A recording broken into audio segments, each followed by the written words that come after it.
What is up, everybody? We are back here. This is, I guess, technically the first episode because we are on the brand new channel, the ANS podcast channel. So shiny. Yes, man, shiny, brand new. You can smell the new car smell in here. It smells good. It smells good. I'm happy to be here on the brand new channel. I think it'll help get our name out there even more. So this is the ANS podcast channel, Arm Bars and Suplexes podcast channel. But why not, shorten it up? ANS podcast. I like it. I think it sounds good. Yeah, I enjoy it too. ANS, a lot easier. Still Arm Bars and Suplexes for those that know. For those that don't know, get baptized and indoctrinated. We're doing some baptizing out here, like Masvidal. We're doing it for him because he hasn't been doing it in the octagon. So Arm Bars and Suplexes. This is the maiden voyage, maiden journey today, June 19th, Juneteenth. You know how it goes. Yes, man. I'm really excited to get started here. We got a very nice card that we just had on UFC. Backlash was this past Sunday. We had a pretty good episode of NXT. And we got a nice little card coming up this week, man. I know big heavyweight implications coming up tomorrow, so we can talk about that a little bit. And start off the podcast like we always do. What are you watching, brother? What's going on? Man, I watched a couple of things this week. I watched actually an animated movie, Justice League Dark. I'll tell you about that. I didn't watch the Apocalypse War. I watched the War from 2017 because I hadn't seen that one, so I can watch Apocalypse War this week. So I watched that. What else did I watch, man? I think I rented something. What did I rent? Oh, I rented 1917. I hadn't seen it, so I saw 1917. I felt like, I thought it was a really good movie. I thought it was very well shot. I think that's what makes it the best too, like the cinematography on it and the shooting on it. Like it looks like it's one whole take. Mm-hmm. And so what I was telling my wife is the director is Sam Mendes, who directed American Beauty, and he has some other very, very I think Road to Perdition. I think he did Road to Perdition, which is one of my favorite movies too, with Tom Hanks in the gangster movies. But I feel like he's when he did this movie, and I think it's personal to him too, because I think either his brother or his grandfather was in World War II, and it was dedicated to him or something of that nature. Yeah. But he did it in one shot, and I feel like it's a director experimenting, and he's at the height of his power. Like he's mastered the craft, and so now he's doing things like this. Like let's see if I could do this in one shot, or make it look like it's one shot. Yeah. And so he's experimenting, and he was able to pull it off, and it looked great, looked fantastic. Like, if it's one shot, you're always on one person with the action, right? But the way he was able to move the camera around to also show the background, like, there's just have you seen 1917? Not yet, man. Not okay, yet. I won't ruin it, but there's just one shot where actually there's two really cool shots. One shot where he shoots like a flare, right? So he shoots it up, and you think that's it, and then like the story moves on, but in the background you can see the flare falling. You know what I mean? Like that was how he set that up. That was pretty cool. And then obviously the airplane scene when I think that was part of the trailer where the airplane is out in the distance, and then it comes into the focus, and it comes into like bursts into the actual story. Is pretty cool. So it was a really good movie, man. I enjoyed it. I think it's gonna be up there with one like a top war movie for me. I think I'll probably rewatch it sometime in the near future because it was that good for me. All right. That's one that I definitely want to watch. 1917. That's one I'm trying to convince the girlfriend to watch it, but it's always a little hard, especially with war movies. She's not really a war movies kind of person. You got to get her. I got to get her with like thrillers and psychological thrillers and stuff like that, or dramas. But this one, I would say this was more suspense, bro, because the premise is, you saw it in the trailer, so I'm not giving anything away, but they have to take a order to a different group of men to save their lives, and it's just two of them. So everywhere they go, it's just them two. There's no backup. They're having to go through the front line, like through the enemy. So at every corner, you're like, oh, is this gonna be it? Is this when they pop up? You know what I'm saying? So maybe that'll convince her. Maybe. because I tried to convince her with because I know what I know not I don't want to say it's not really a bad word. I know it's kind of a bad word to say, but I know the gimmick of the movie was the the one long tracking shot, like it's all one take, which I think that to me that was what sold me, was like I gotta see that, because like when I watched Birdman, even though that wasn't one take, but the way they edited it made it look like one take. Yeah, it was amazing. So I think that's why I'm like, oh, this is actually one take. Like they actually had to do the take like that. Oh yeah, I gotta check this out. And Sam Mendes is great. I love Skyfall. Skyfall. Yeah, he did Skyfall too. Skyfall's amazing.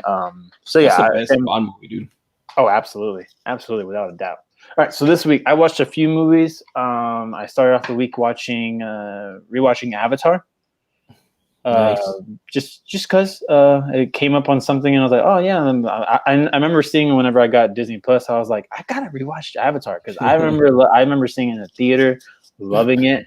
I'll tell you right now, like obviously it doesn't like the graphics still hold up. The effects still hold up. The CGI. Absolutely, it still holds up, no doubt.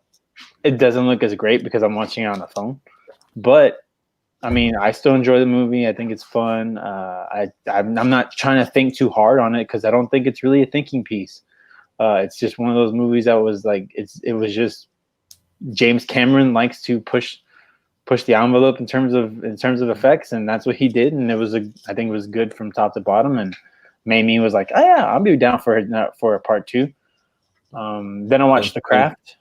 Oh, you watched The Craft, dude? Never seen it. Never seen it. I had never seen The Craft. Man. I'll tell you right now, I love how batshit crazy it got. My only problem with is it just took a little bit long to get started.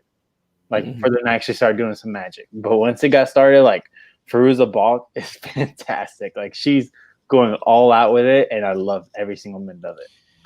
Yeah, man. That movie I watched out of I don't even know what it's called, but like that's one of the movies my mom said I couldn't watch. So I was like, well, I'm gonna watch it then. So I saw that movie when I was young, man, and I was like, holy crap, man! The whole what is it, light as a feather, stiff as a board scene, that whole thing, and that was like the whole Ouija thing for us when we were younger. Like, is it true? Is it not true? Does it really happen? Mm-hmm. But it was a good movie, man. I remember being a good movie. I remember it for those two actresses, the antagonist and the protagonist. They were very good in that movie. Mm-hmm. So yeah, man, it was a good movie, man. I think it spurred a lot of other supernatural movies from then on. Absolutely. And then the best movie that I watched this past week, I watched Jurassic Park. Just because nice. I love that movie. That movie is amazing. I rented it because I don't have like the DVDs. I just have like the old VHS. But so I watched it. And it's not on any streaming service. It's not on any streaming service. So I was like, you know what? $3 easy. I'll rent it, and I loved it. It's still so good, man. That music, that freaking music. Dude. John Williams just knows how to touch your soul. Well, yeah, and knows how to make you remember. Like my son, loves that one. He also loves Jaws, and so he'll be walking around going, he just do, you know what I mean? Beautiful. So, yeah, dude, it's such a good movie, man, and it's funny because the stuff going on right now, and specifically about the coronavirus and opening back up and people going out. Mm-hmm. Flash forward to the Jurassic World and stuff like that. That people would go back to a park after that happened, because it's in the same universe, right? Yeah. People would go back to a park after it happened. I mean, we're seeing it, so that's that plot theme or plot device, people would say that's far-fetched at one point, where there's no way people would go back to a park with dinosaurs after the first park had fatalities and and it shut down. We're seeing it right now, man. We're seeing people go back, even though there's no vaccine, no way to stop it, anything like that. But people want to go back. So yeah, man. The pictures of people at bars is insane here in Houston. Like I had made plans to go to this cidery that because we haven't been out in a while, so we're like, you know what, like some friends asked us to go to some cidery place, and my friend just told me that they closed down again because of COVID, and I'm like, it's not gonna stop. Like it's not gonna stop till there's the vaccine, unfortunately, and the government cares more about making money than they do about enforcing certain rules and stuff. Like when we go out, we wear masks. Like I even wear at my job. You know, we have truck drivers come in. Like we've had to start wearing masks for when truck drivers come out. And I even told one of the guys because I was literally working on a trailer, and the guy came up, the truck driver came around, not wearing a mask. I didn't even see him. He just kind of snuck up on me and not wearing a mask. And I was like, "Hey man, you gotta wear a mask." And he's like, "Oh well, you guys aren't." I'm like, "We're not. We're like more than 6 feet away from each other. Like we don't. I don't have to wear. Like if I wear a mask right here, there's nobody around me. Like, but if you're gonna come out of your truck, you need to wear a mask." And he was just like, "Oh, whatever." So I had to go and get my mask, put it on, and do whatever I needed to do. And when I saw my supervisor after that, I was like, "Hey man, you need to tell the guys at the office, like, hey, like you gotta start enforcing masks on these drivers because they're just coming out, they're walking wherever they want to go, and these drivers are out way more than I am because they're traveling from spot to spot. Like I don't know who they're Exactly. interacting with. I know what I'm Exactly. doing. Like I know what I'm doing. I know that these guys here, like I work with them every day. Like if they were gonna give me coronavirus already, I would have already gotten it. But truck drivers, no man, like y'all are out way more than we are, interacting with way more people than I am. So I had to tell them that, and like you said, we're seeing what's going on right now with with this whole COVID. It does kind of. I was thinking that too. I was like, how did Jurassic World go through? Like, Yeah. it didn't make sense. Like that should have been like shut down immediately. Yeah, man, that's what people said. That was probably one of the most unbelievable parts of it. But now it's been debunked because it absolutely would happen. You know what I'm saying? So, but I agree with you, man. You know, I wear masks everywhere I go. I haven't been out. I've been itching to go out, but I'm not gonna go out. The only way I think I'm gonna go out is I'm gonna go to a drive-in maybe and watch a movie once the movies. Well, I mean they've still been open. Yeah, the There's drive should be open. there's actually a cool one going on this weekend here in Houston at the Orange Show with in conjunction, I guess, with St. Arnold. They're doing a Big Lebowski on a drive-in movie, which I think is pretty cool. I would like to go see that, but I don't know if I'm gonna get a chance to go because it's on Saturday, but I forgot what time. Yeah. But yeah, man, I think that's the only place I'm willing to go, just because the same reason. I'm always wearing a mask everywhere I go. I haven't cut my hair, dude. I was gonna say that. I don't know. You can see the back of it. I don't know. I haven't cut my hair in five or 6 months. The last time I cut my hair was in January, and I haven't cut my hair since then, or my beard. I mean, I trim my beard somewhat, but I'm also letting it go out just to as a form of self protest myself. Just so I guess while I've had it. But yeah, man, I'm just staying in. I'm concerned too going forward because supposedly, what's his name, Governor of Texas, Greg Abbott, said that kids are going to be going back to school in the fall. I don't think that's I said prudent, I guess. But there's also something where he said that parents will have the option to keep them home. So I think a lot of people are going to be exercising that option to stay home for their kids. Yeah, because I don't think. I mean, there's no plan, man. There's no real plan. I mean, what are they gonna do?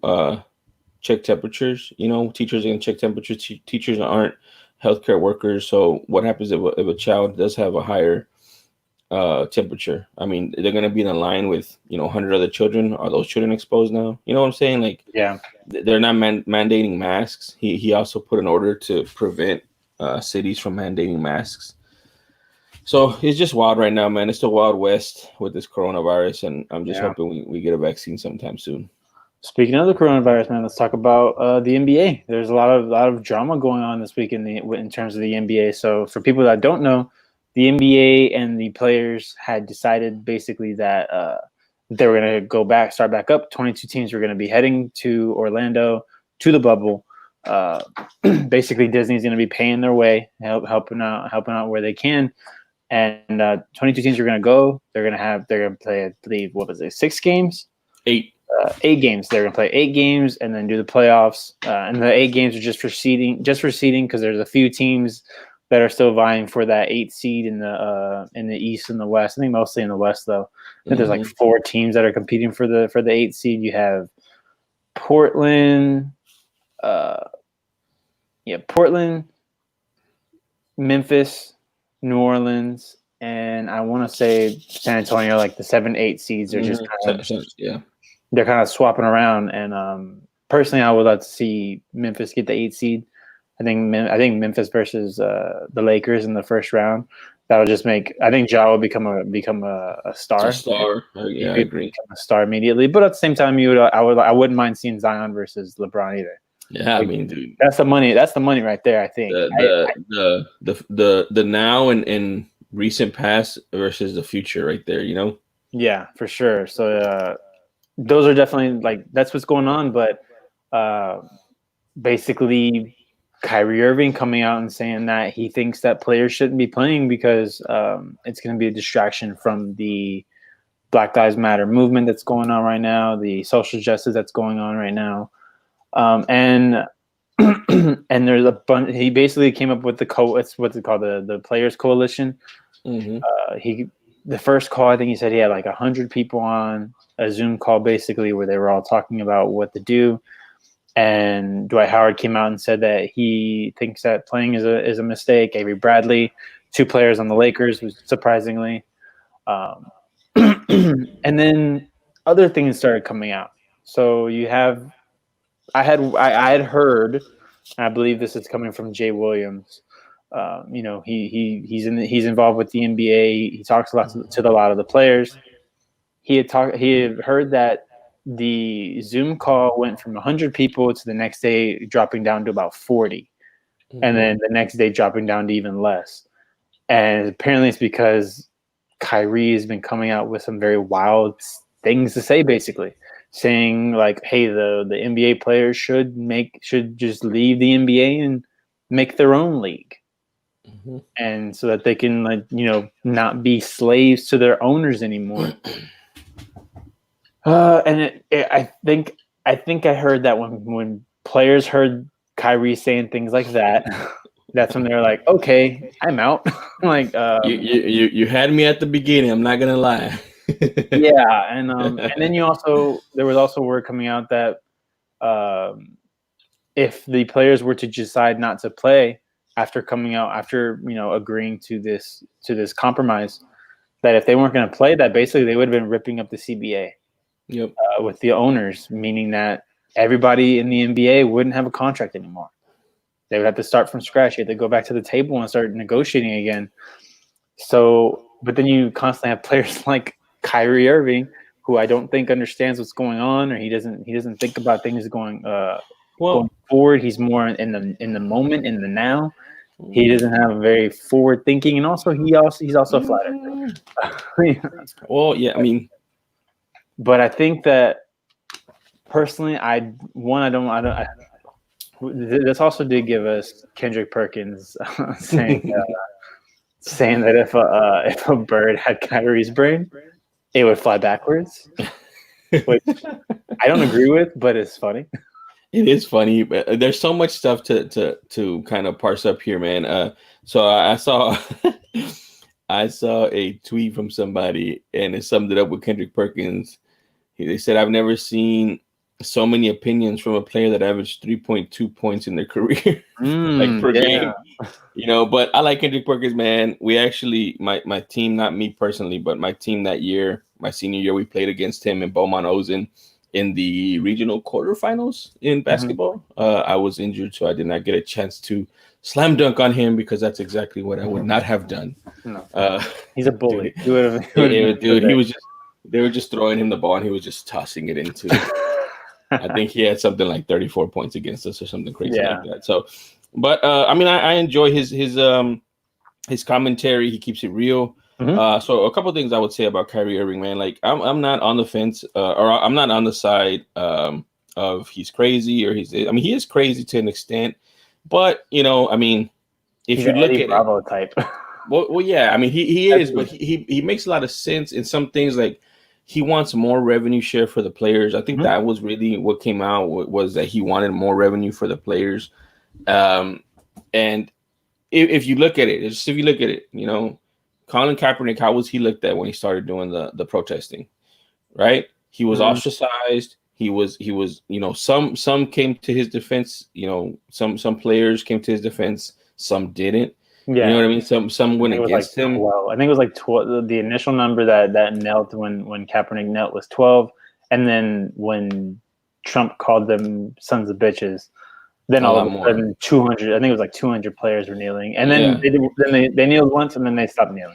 Yeah, and then there was that little side players that made a deal on the side just to Mm-hmm. like, smooth things over, and they were gonna donate money to, inner Malcolm city Jenkins. initiatives. Or, yeah, Malcolm, those guys, right? And Yeah. and that happened, and there was a rift between them. So what this says is that, when these guys get rich and famous, and all these guys in the NBA pretty much rich and famous, they have their own opinions, and it's hard to change their opinions. So for Kyrie to do that, and to gather that many people at one time, it says something that it didn't work out, like you said. Like, people left the next day and the next day, but they're looking for something. They're looking for a leader. They're looking for somebody to step up and say, hey, we need to do something because we are not getting treated the way we need to be treated Mm-hmm. as professional players from a revenue standpoint.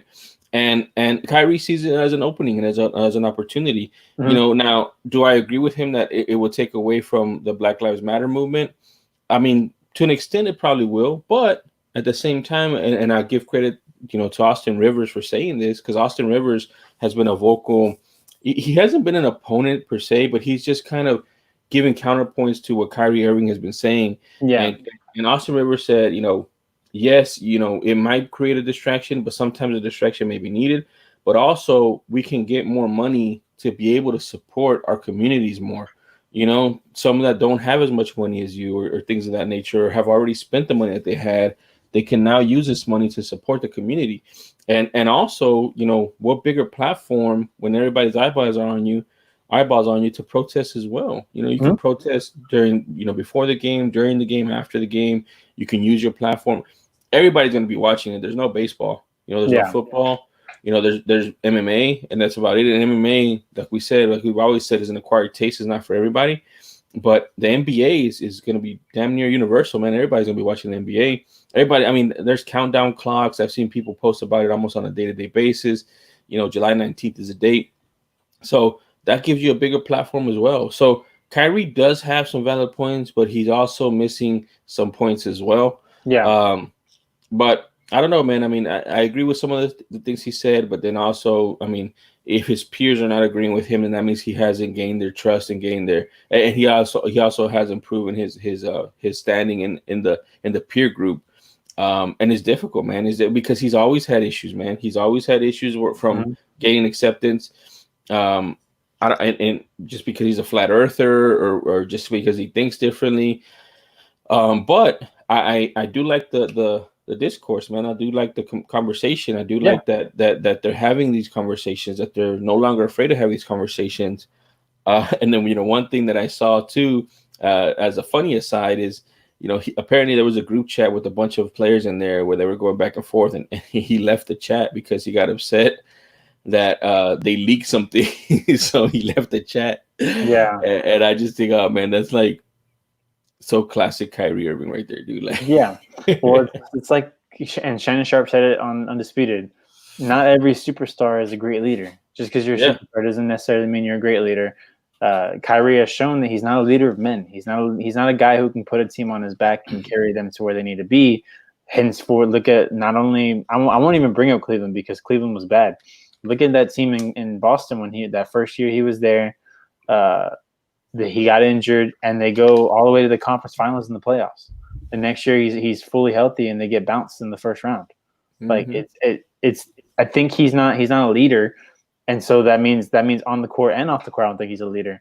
But that gave, I think, to me, the shining star of this is Avery Bradley, the guy who actually, after all this stuff came out, he's the one that went to that called out teams and called out sponsors and stuff and said, "Hey, what are you guys doing for the Black community? What are you guys like?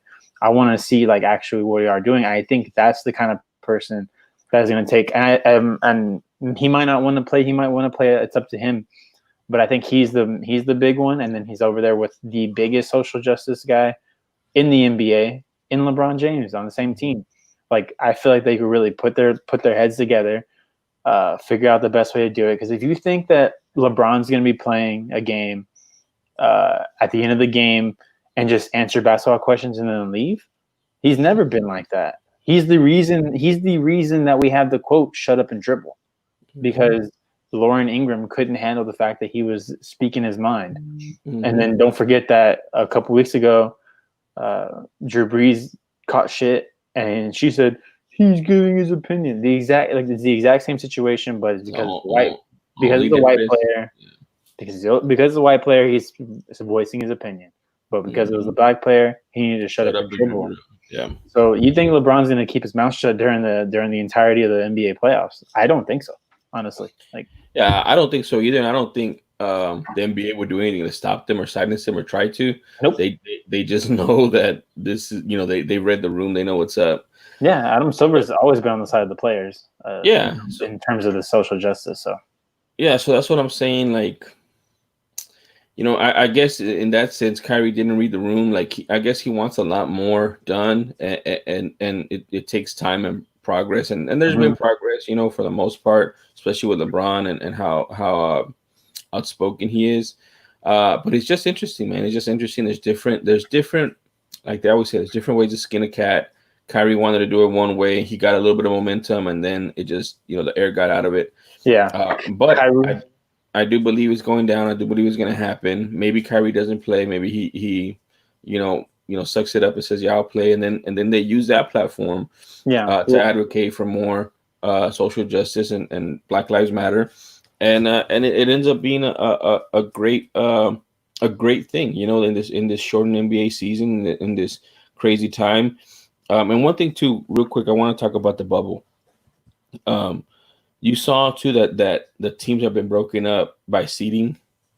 So the top teams are in one hotel, the second tiers in a second hotel, and the third teams in a third hotel. Did you see that? No, I didn't see that. So they've been broken up, and I think the Rockets are in the second tier. And there's been some Twitter chatter that it's going to be like a thing, like our hotel is better than yours because you suck. So it's going to be some friendly and not so friendly banter and jabbing because of where they're at. And then also, as far as the bubble goes, I haven't seen too much about the bubble and how they're going to be doing it. I did retweet on my Twitter. You can catch me right there at The Real Jesus on Twitter. I retweeted a in-depth look at a different organization's bubble, which was Top Rank, which is boxing. Obviously a much smaller scale than Orlando's going to be, but it's very interesting because that bubble, it's super crazy, man. Like, just thinking about it, they have a whole floor rented out at the MGM Grand, I believe. It's in that the casino's closed to the public at this point right now, but they have one whole room for the athletes, the cornermen, anybody associated with that production that happened last night, I believe. They have testing. They have to be tested as soon as they arrive, and then they have to wait. They have to quarantine themselves in their hotel room for 10 hours until they get the results. And then once they get the results, then they can go out and start training, doing what they have to do. And then they get tested again. So they get tested, I think, a total of 4 times while they're in the bubble. So how are they going to do that in Orlando with, at least 20 times, 30 times the people, in more broader open space? They're saying that they're going to be able to watch movies, do all kinds of stuff, but where's the testing at? Where's the safety that goes along with it? And I bring it up too because Dr. Fauci came out and said that he doesn't believe there's going to be NFL in the winter, in the fall and the winter, because NFL came out and said they're going to have people in the stands, Yeah. And he said he doesn't believe that's going to happen. The number one health expert on communicable diseases and things of that nature, saying that he doesn't believe it. And the NFL came out and rebuffed him, which is they didn't provide any health statistics or any health measure that they're going to be implementing in their plan. They just said, no, he's wrong. So this is, as great as it is for us that want sports from the NBA, I also think this is, they're the guinea pigs right now, man. UFC and now Top Rank have proven that you can do it on a smaller scale with smaller sports that don't have as many athletes. but to do it on a league level with all these teams in a bubble for a certain amount of time, I mean, you're talking about July 19th through, they said the finals will be in October, Hmm. right? Yeah, So something you're like talking that. about, so July, August, September, October. So you're talking about 3 months to have these people in a bubble. How feasible is that? How like, like, I'm hoping everything goes well, but again, they're the guinea pigs. They might all break down because one guy goes out and says, I want, In and Out, that's out, the In and Out burger that's outside of the bubble, let me go get it. And then when they come back, they bring freaking coronavirus to everybody in the bubble. You know what I'm saying? Yeah. So I don't know how that's going to work out, but I just think it's very interesting going forward for not only the NBA but also the NFL. Yeah, well, all I know for sure right now is that if anyone leaves the bubble, basically they will have to quarantine for 2 weeks. They will not be able to play for those 2 weeks. So you're basically saying, if you decide to leave, you're basically forfeiting your right to play for 2 weeks. Um, that no players can interact with each other. You have to basically be in your hotel room or do your own thing with your team. I guess I don't even know if it's even that much. I think it's like once you leave the court, you might just have to be on your own. But they have a bunch of amenities. I know that they got a golf course. They're gonna have a music theater. They're gonna have a thing with video games. They're gonna have all types. They're gonna have a top flight caterer. It don't matter, man. It don't matter. Like, you can have all the stuff in the world, you still feel like you're cooped up and whoa, in a you there? Hello.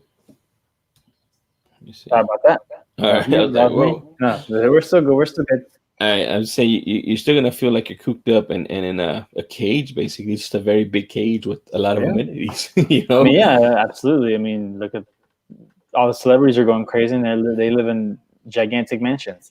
But Exactly. yeah, I mean, they are going to be the guinea pig, and this is kind of just going to have to be the way that it goes. I want to see the NBA happen. I want to see this happen. I want to see what if it has to, they have to shut down in the middle, fine. But I want to see if they can make this work because then because like you said, like the UFC and Top Rank were the first two.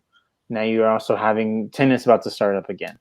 Uh, you're having all these other things start up. So now you've got, I think they gradually have to, push it a little more. The NBA is the next one because that's the less amount, this amount of players. It's 12 players on a team, uh, 12 players per team. It's a lot smaller.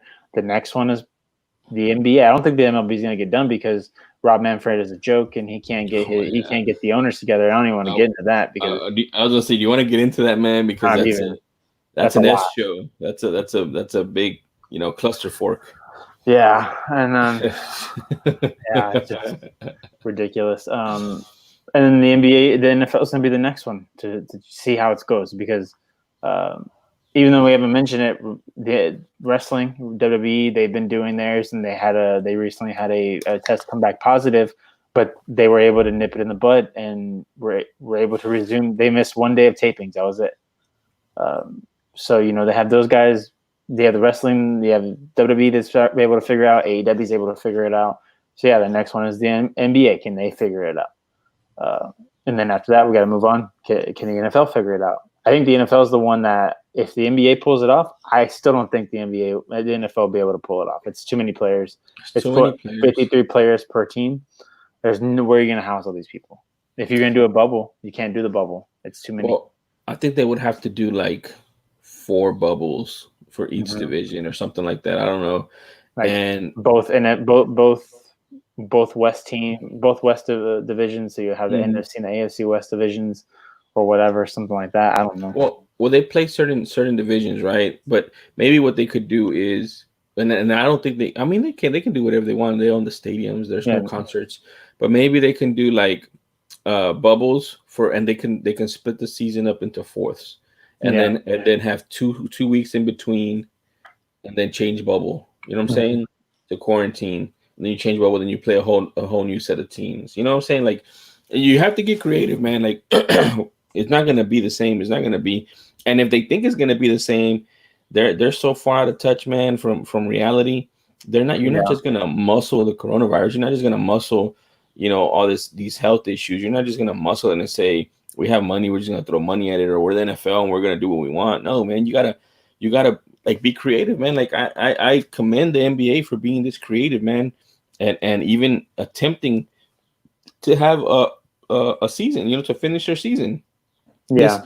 I never in my dreams would have thought, oh man, they're gonna set up shop in one city and have a bubble for 3 months. Like, man, I think it's cool. They're gonna be in Orlando, in Disney. They're gonna, like you said, have a bunch of amenities.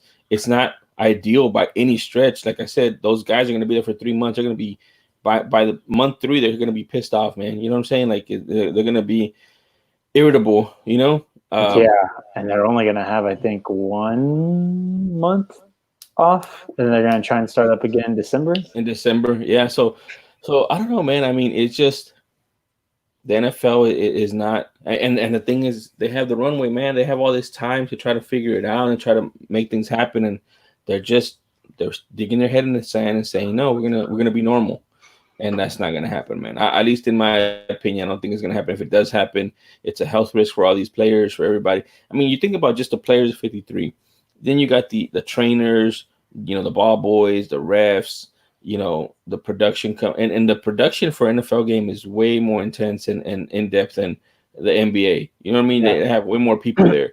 So it's a tremendous amount of people, and I don't know. And that's another thing too, man. Like a lot of people, I say a lot of people, even a lot of high level CEO level people shy away from things that seem impossible. Mhm. Like that seems impossible to have all those teams in a bubble. So like, oh well, let's just not do it. Let's just do regular and see what happens. Instead of actually trying to come up with a feasible plan that, although seems very difficult, maybe near impossible, there's a plan out there, man. You just gotta, think hard enough and brainstorm hard enough, and get some partners. Like they can have some resorts, just like Disney or something else, and try to make it work. But they're choosing not to. So I don't know, man. We'll see. We'll see how it goes for the NBA, and maybe that'll kind of educate the NFL and say, you know what, man, this ain't gonna work. So we'll see. Yeah. Yeah, we'll see. But let's go ahead and jump into this card, man. There's a lot of exciting things that happen on this card. So those who don't know, this last weekend was UFC Fight Night I versus Cavillo. Cavillo taking her taking a big leap into the flyweight division. Normally strawweight, top ranked strawweight, making her way into the flyweight division. And what better way to make a mark than by fighting the number one contender? So we'll jump into that later. That'll probably be one that we'll break down. Probably not as deep as some of these other ones we'll break down, but definitely one that we'll jump into. But let's go ahead and start from the bottom. 3 fights right off the bat, man. 3 fights, 3 knockouts, 3 knockouts / TKOs, sub 1 minute. That's tied for the most. That's tied for the most under 1 minute finishes on one card. They tied it, and they've tied it with the first 3 fights.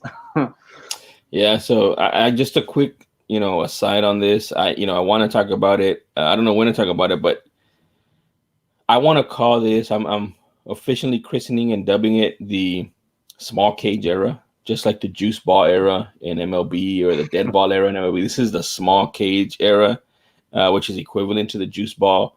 The small cage, man, it Dana White said there's nothing different. It's whatever, dude. There's something different, man. Like it's smaller. You can't get away. It has different angles to cut.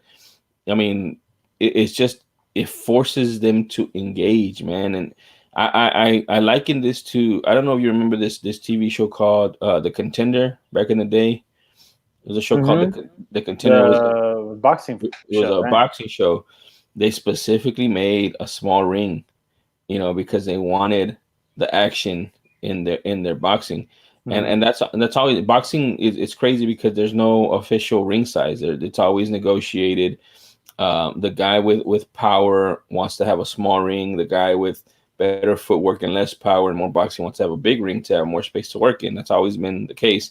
Yeah. This small cage is creating chaos for these guys, along with, in association with, the no crowd noise, and that's why we've seen this happen. Like I think the first time it happened, it was not a fluke, but just circumstances. And this time it happened because of the cage. If it was a bigger cage, I don't think we would have seen these so fast. Yeah. I think there's maybe one that we would have saw. I think that would have been. Yeah. I think one for sure. I think the Avila Masani. I think that's probably one that we would have saw just because when Avila smells blood, It's over. she becomes an animal. She Yeah. literally said, "You saw my animal." But the other two, maybe I might agree with you on that. Especially, I think specifically the first fight for sure. Hmm. But let's go ahead and jump into it. So the first fight, welterweight fight, Anthony Ivy taking on Christian Aguilera. And I think Aguilera just looked like he was just. I think he was just superior standing up. He had the better striking and he had a better technique.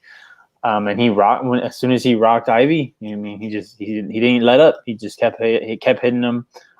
Gets a standing TKO because he wasn't on the ground. He was just covered up. And this is the first of two fights where we saw someone just completely cover up and couldn't respond.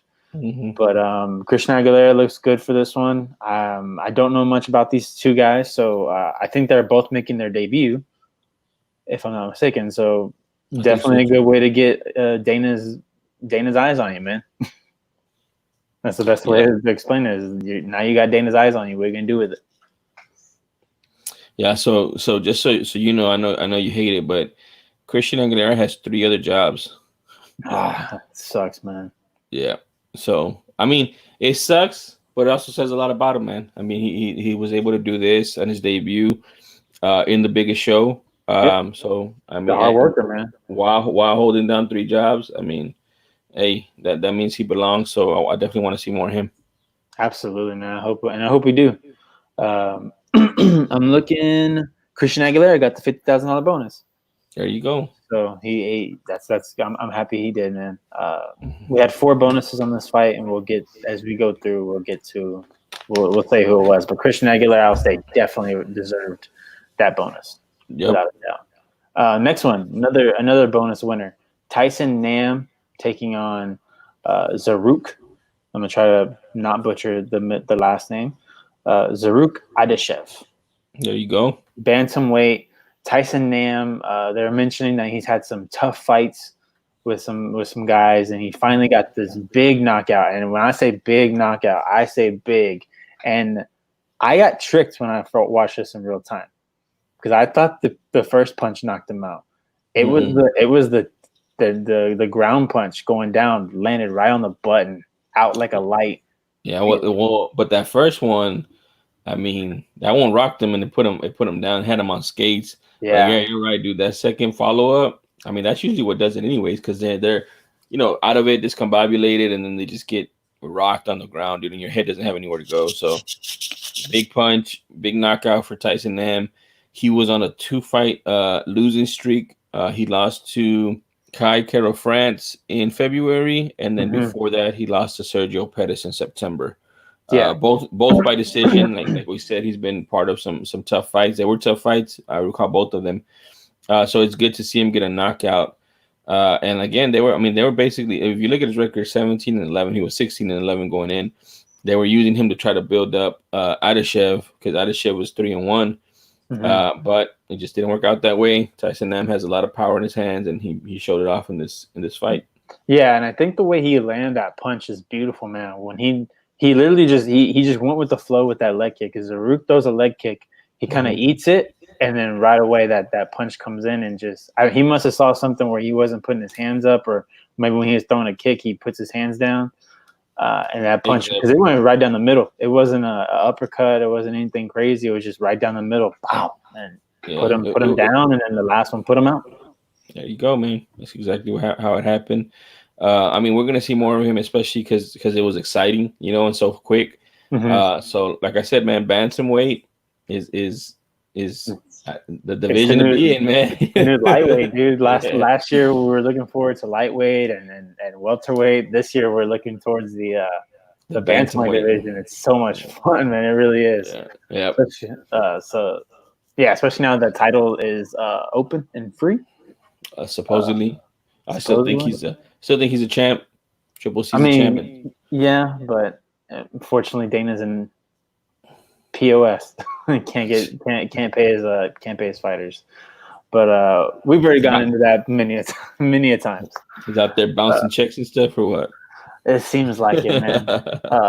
All right, let's go on to the next one. Women's bantamweight fight. Julia Avila taking off, I believe they said 9 months, basically almost a year, taking off almost a full year, taking on Gina Masani. Masani coming off of a win in January.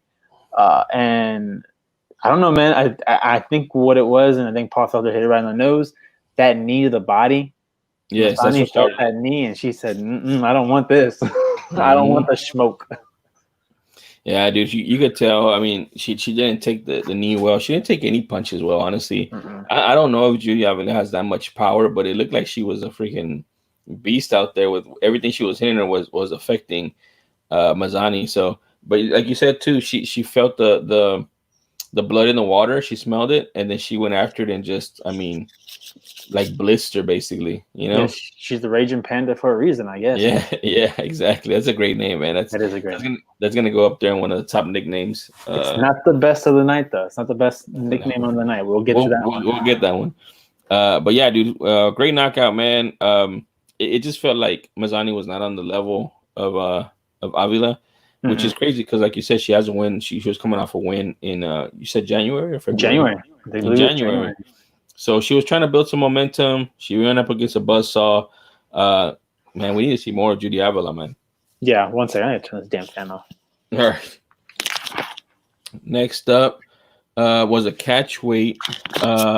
Next up was a catch weight between I don't know, man. I don't know how to feel about Vadishvili. I like him, but he's a pest as a fighter, bro. Like, so he took on Gustavo Lopez. Dude, he almost got caught with I think it was the second round. He almost got caught in that guillotine because he was rushing him so many times and going for the same takedown over and over again. He almost got caught in that. I think he had it and he had to stand up. Yeah, man. I mean, it was a good fight overall. I'm just telling you right now. I think like Lopez got a lot out of this loss, and he gains a lot out of this loss. I mean, Vadishvili, man, he's a beast, dude. Like, he's just such a pest, and he knows what he's doing. He mixes up his strikes. When you think he's gonna strike, he takes you down. When you think he's gonna take you down, he punches you. And he caught Lopez with so many clean punches, dude. Like any other, I think what were they fighting at? Like 155 or 150, or I don't remember what it was. I think it was 158 or some shit like that. Yeah. So it was a catch weight, so who knows? Any other lightweight dude at 155 takes any of those punches, dude, and they're rocked and wobbly and probably on the way to get finished. So I think Lopez did get some out of making it a decision. I do think he needs to go back to the drawing board because he couldn't really do anything. He didn't adjust. He just kept trying to go for those, like you said, a guillotine. I think he went for it 2 or 3 times, didn't work out, and he didn't have any answer to it. So he needs to have an answer for chain takedowns or continued takedowns to get back up.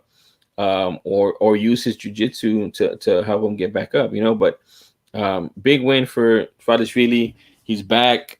He was out for a while. Now he's on a 2-fight win streak. And he's gonna be problems in that division, man. Definitely, I think so too, man. He's just his gas tank, man. He was the amount of takedowns that he went for, and he hit. I think he got 13, which was he said. Paul Felder said that that Dvalishvili told him that he wanted to break his takedown record because he hit 12 in his last fight, and he hit 13. Well, going into this fight, they had this crazy stat that the most takedowns, I guess, by any fighter in the first 5 fights in the UFC was George St. Pierre, I think, with 92. No, with 55. With 55. Yeah. Well, Dvalishvili in his first 5 has 92. He just God damn, dude. He crushed it, dude. He crushed his record. I don't know, it's 5 or 6 fights, but yeah, dude, he's a takedown machine, man. He's a positioning expert. Like, he knows how to position his body well against theirs. He's just a little tank, man. He's a little tank, and he has a lot of power too. So I mean, like I said, he's just like pesky to me, but I mean, I want to see him fight. I want to see somebody. I think he called out, which is weird. He called out Sean O'Malley, dude. So, yeah. Well, yeah. He right here. He fights in the bantamweight normally. That's not. I don't know if that's one that you want. Sean O'Malley doesn't want that. That's the type of guy that I said. That's the Frankie Edgar that would wrestle him and frustrate him, dude. Yeah, man. But like you said, they're different divisions. But maybe he's thinking about a catch weight at 150. I mean, I don't know. I don't know, man. These catch weight, I get it now, but I would just say for fighters, don't get comfortable. If you're fighting catch weight fights, don't get comfortable because it's eventually going to get to the point where like, okay, now you got to start making weight. You either got to go up or you got to go down. You can't just pick one. Fight at one. Yeah, you can't just fight at 150 all the time. So I get right now. I get it because it's the time and maybe it's a little bit harder to make your weight class or whatever. But or they just need fighters. They just need fighters. Exactly. Like Lopez, I believe they said Lopez was a last minute addition that Schwartzweiler's opponent had to bow out. They called up Lopez. He was able to come in.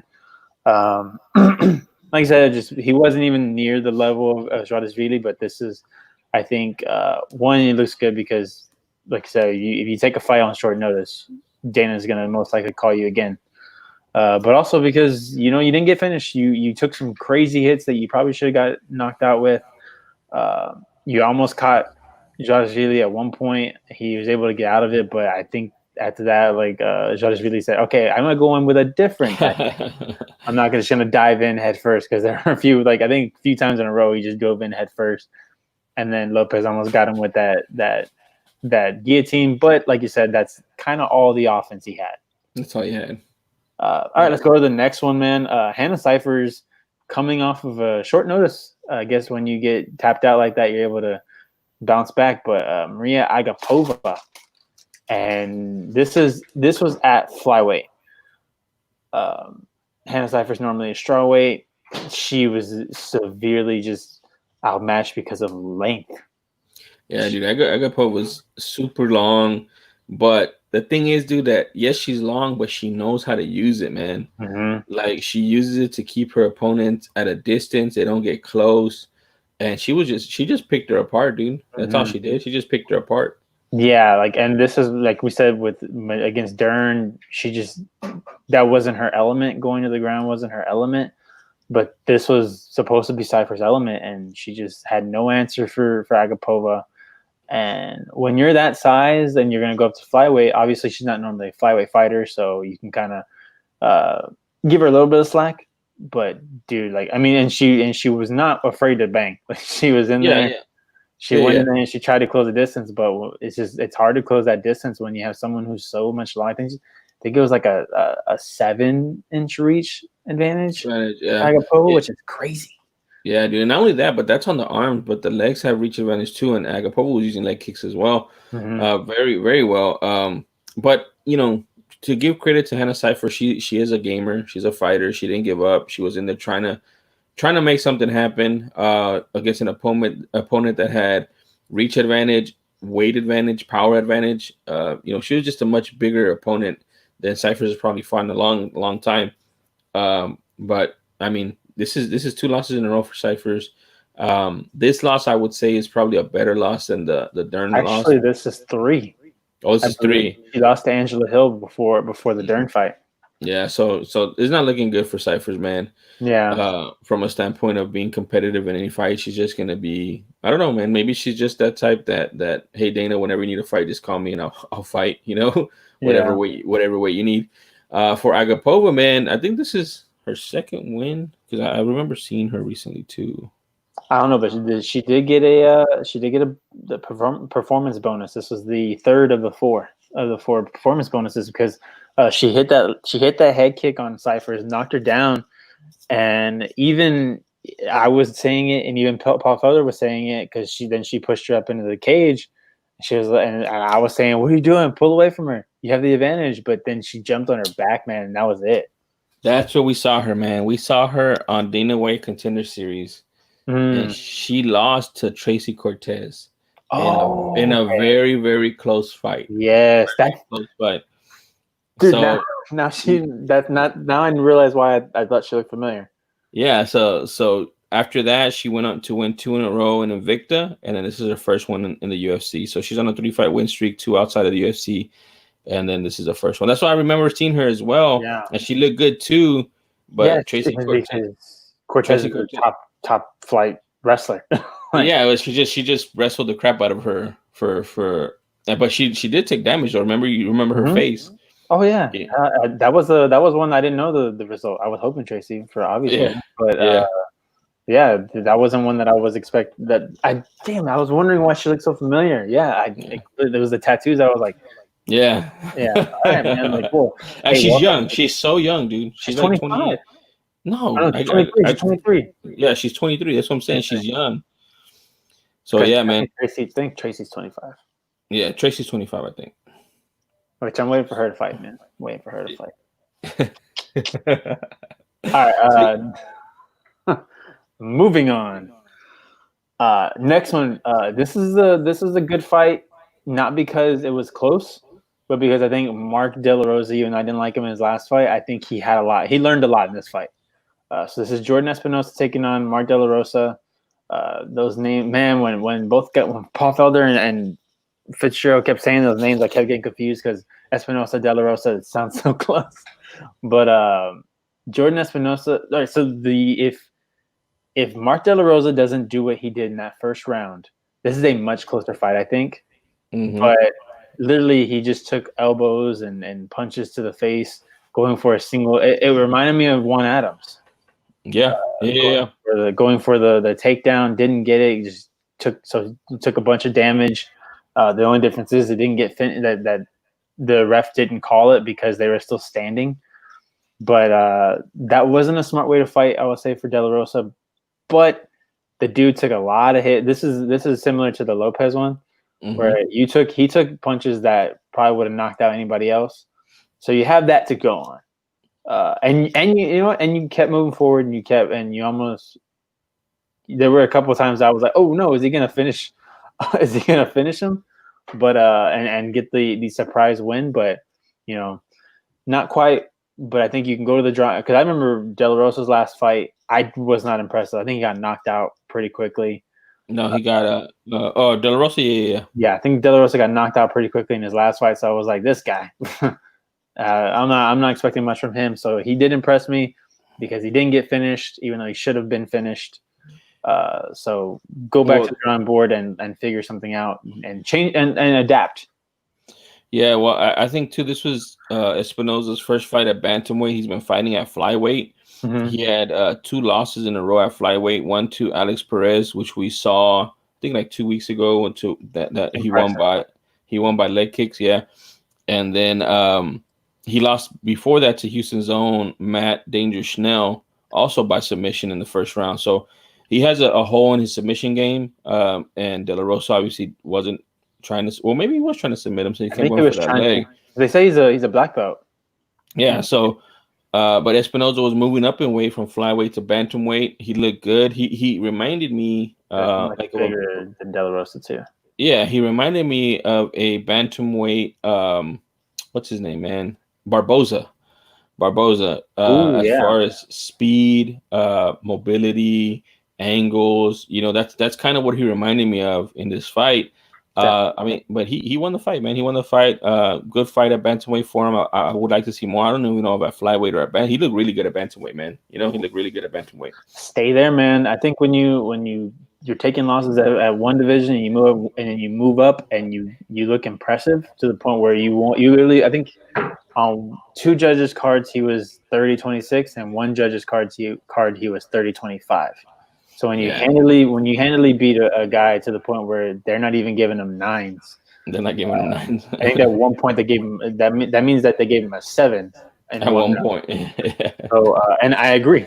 I think I actually agree with the 30-25 because you fight like that. You fight like that in one round, bro. Like round 1, he literally stood. They stood up against the fence for 3 minutes and he was taking body shots, elbows to the head.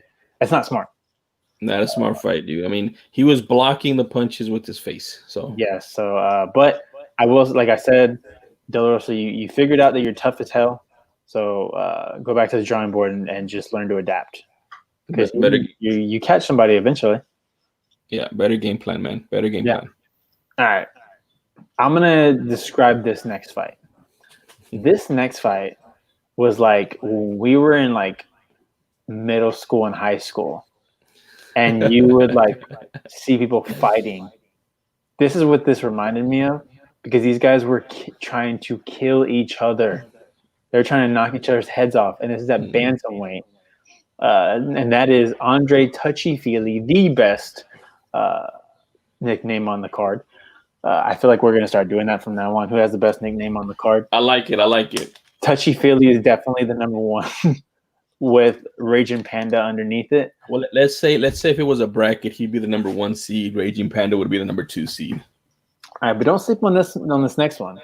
Charles Air Jordan. That's I like a good it. one. I like it. I like. That's what I'm saying, dude. Like, the more clever you can get, man. I mean, Touchy Feely, Air Jordan. Those are pretty good, man. I love those. The only problem with that is when you summon Jordan's name. True. Yeah, bring the goat. You gotta be the goat, man. You gotta be the goat. Goat man. He wasn't, but he was very good. I think Andre was just much better in the ground. Andre did the smart thing at the end of 2 rounds, because the first round I think Air Jordan got it. Yeah, Air because Jordan he rocked him. Yeah, he rocked him, took him, and was able to. Was that the one that he almost? It looked like if he would have had a few more minutes, or a few more seconds, he would have finished him. Yeah, probably. So you had that, but then in the second round, Andre realizes, hey, I can take him down. He's not putting up a fight when I'm going for takedowns, and then just kind of crawl all over him. I think he almost got a rear naked choke in at one point. Mm-hmm. And then that third round was the one that was maybe a little bit closer, but then I think it was like right about 45 seconds, Andre goes for a takedown. That's not able to defend it at all. And also, I think he was landing a lot more punches in that third round. Yeah, so this is classic. I guess you could say veteran. This is veteran experience from Andre Feely, which is crazy. He's a veteran now. I think they said he's been in the UFC for 10 years now or something crazy like that. Yeah. Because he was so young when he came in. But this is experience, man.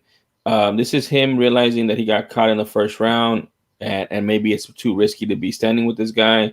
So let me mix it up and take him down. My wrestling is way better than his. So this is fight IQ as well. This is also the corner, helping him out and telling him, hey, man, take him down. And then using his skill set to win the fight. And then this is also part of that veteran experience is, a lot of veterans, they try to steal the round, if you will, at the end of the round by getting a takedown. That's exactly what he did in the third round. He realized, which is crazy to do in the actual round, that it was a close round. And he said, you know what, let me get this takedown. That'll kind of, push it in my favor. And he got, like you said, Jordan wasn't doing a lot to counter his wrestling. So he got taken down, and that was it, man. That was the swing in the third round that Feely needed, and he came out with a hard win. I mean, it wasn't an easy win by any stretch, man, but I think the right man won. I think Feely did take that fight, but like you said, Jordan was game. Jordan was game, and it was a good fight, man. So absolutely. All right, we're gonna go ahead and do the Rosa Aguilar fight while I go into the restroom real quick. All right, dude. The next fight is Charles Rosa taking on Kevin Aguilar. Charles Rosa came on a very fast turnaround. The last time we saw Charles Rosa, he was getting roughed up by Bryce Thug Nasty Mitchell at the featherweight division at 145. That happened on May 9th. So, I mean, maybe about 30-something day turnaround for Charles Rosa. He came back, and he actually fought at lightweight this time, so he didn't have to cut weight. And he took on Kevin Aguilar. And Kevin Aguilar, let me see, he last fought in February against Zubair Tugov, and he lost via knockout TKO in round 1, but that was also at featherweight. So both of these guys moved up one division to I don't know, man, to give them probably a little bit of rest or a little bit of not having to worry about making the cut, because these guys didn't look that big. But I mean, this fight was all Charles Rosa. I mean, if you look at the strikes, he had 69 total strikes. out of 173 compared to 53 out of 135. And he had some good takedown defense. He just overall just pieced him up and won a 3-round decision. In the post-fight interview, they asked him, how it felt to get back in there so quick, and he said he needed it. He wanted it because the showing that he had against Bryce Mitchell, he gave credit to Bryce Mitchell that he's a great fighter. He just felt that he didn't do enough and that he didn't show what he was capable of, and he felt that he did that tonight, which was on last Saturday. But it was a good fight for Charles Rosa, man. I thought, he did look better than the fight against Bryce Mitchell. But now I'm thinking that Bryce Mitchell makes everybody look bad just because how good and talented that kid is. But Charles Rosa did do better this fight. Maybe he sticks at 155. He wasn't committed to it in the post-fight interview, so we definitely will see. I think he has some mobility to move up in lightweight just because he is a good jiu-jitsu player. And he does have good hands. He doesn't have great hands, but he does have good hands. So that might put him at some good fights at 155 pounds. The next fight after the Charles Rosa fight, oh man, this fight was actually the co-main event. I think we're gonna stop there so we can talk about the co-main event when Alec comes back. But we can start talking about next week's fight cards, since there's not that many on there. Not many great fights.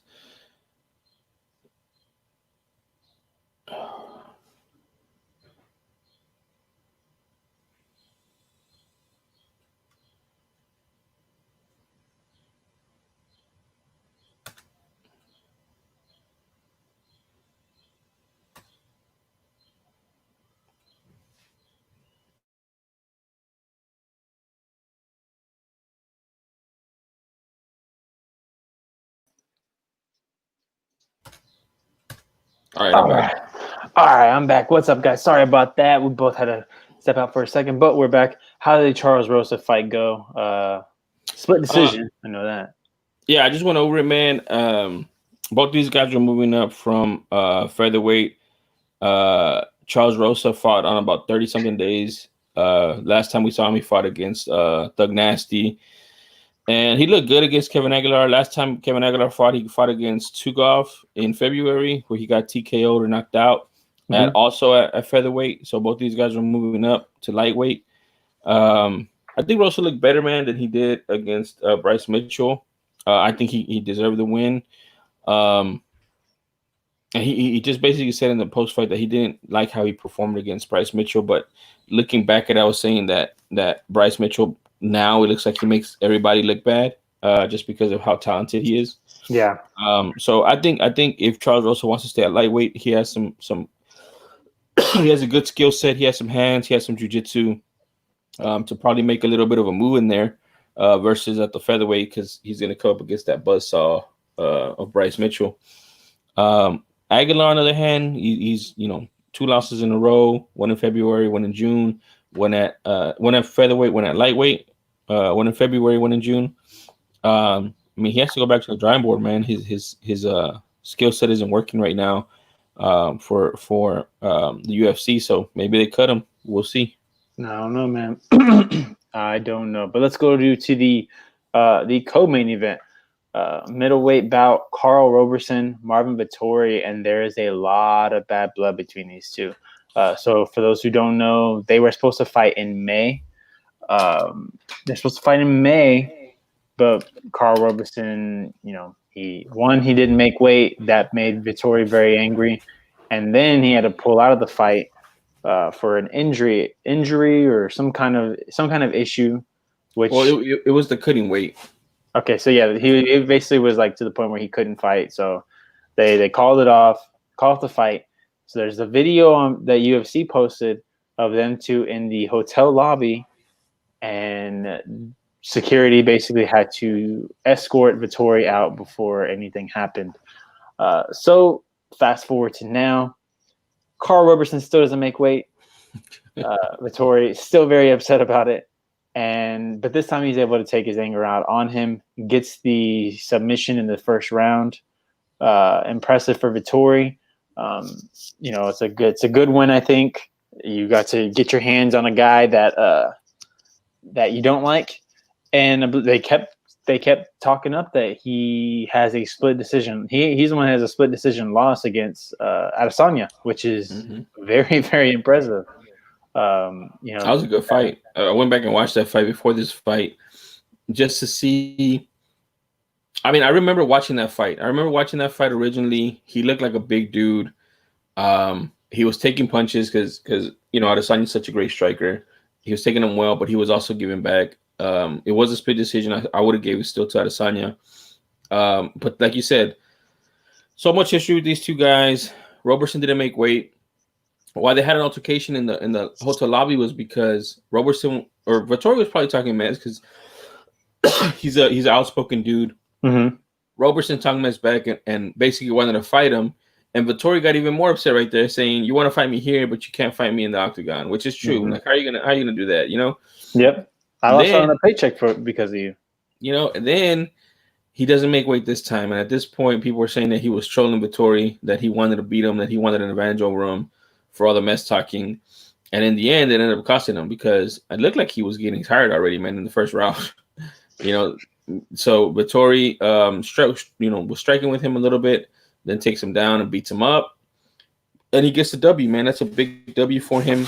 Roberson does have some juice behind him, some buzz. Mm-hmm. Takes that from him. And now we could look forward to some bigger and better fights for Vettori.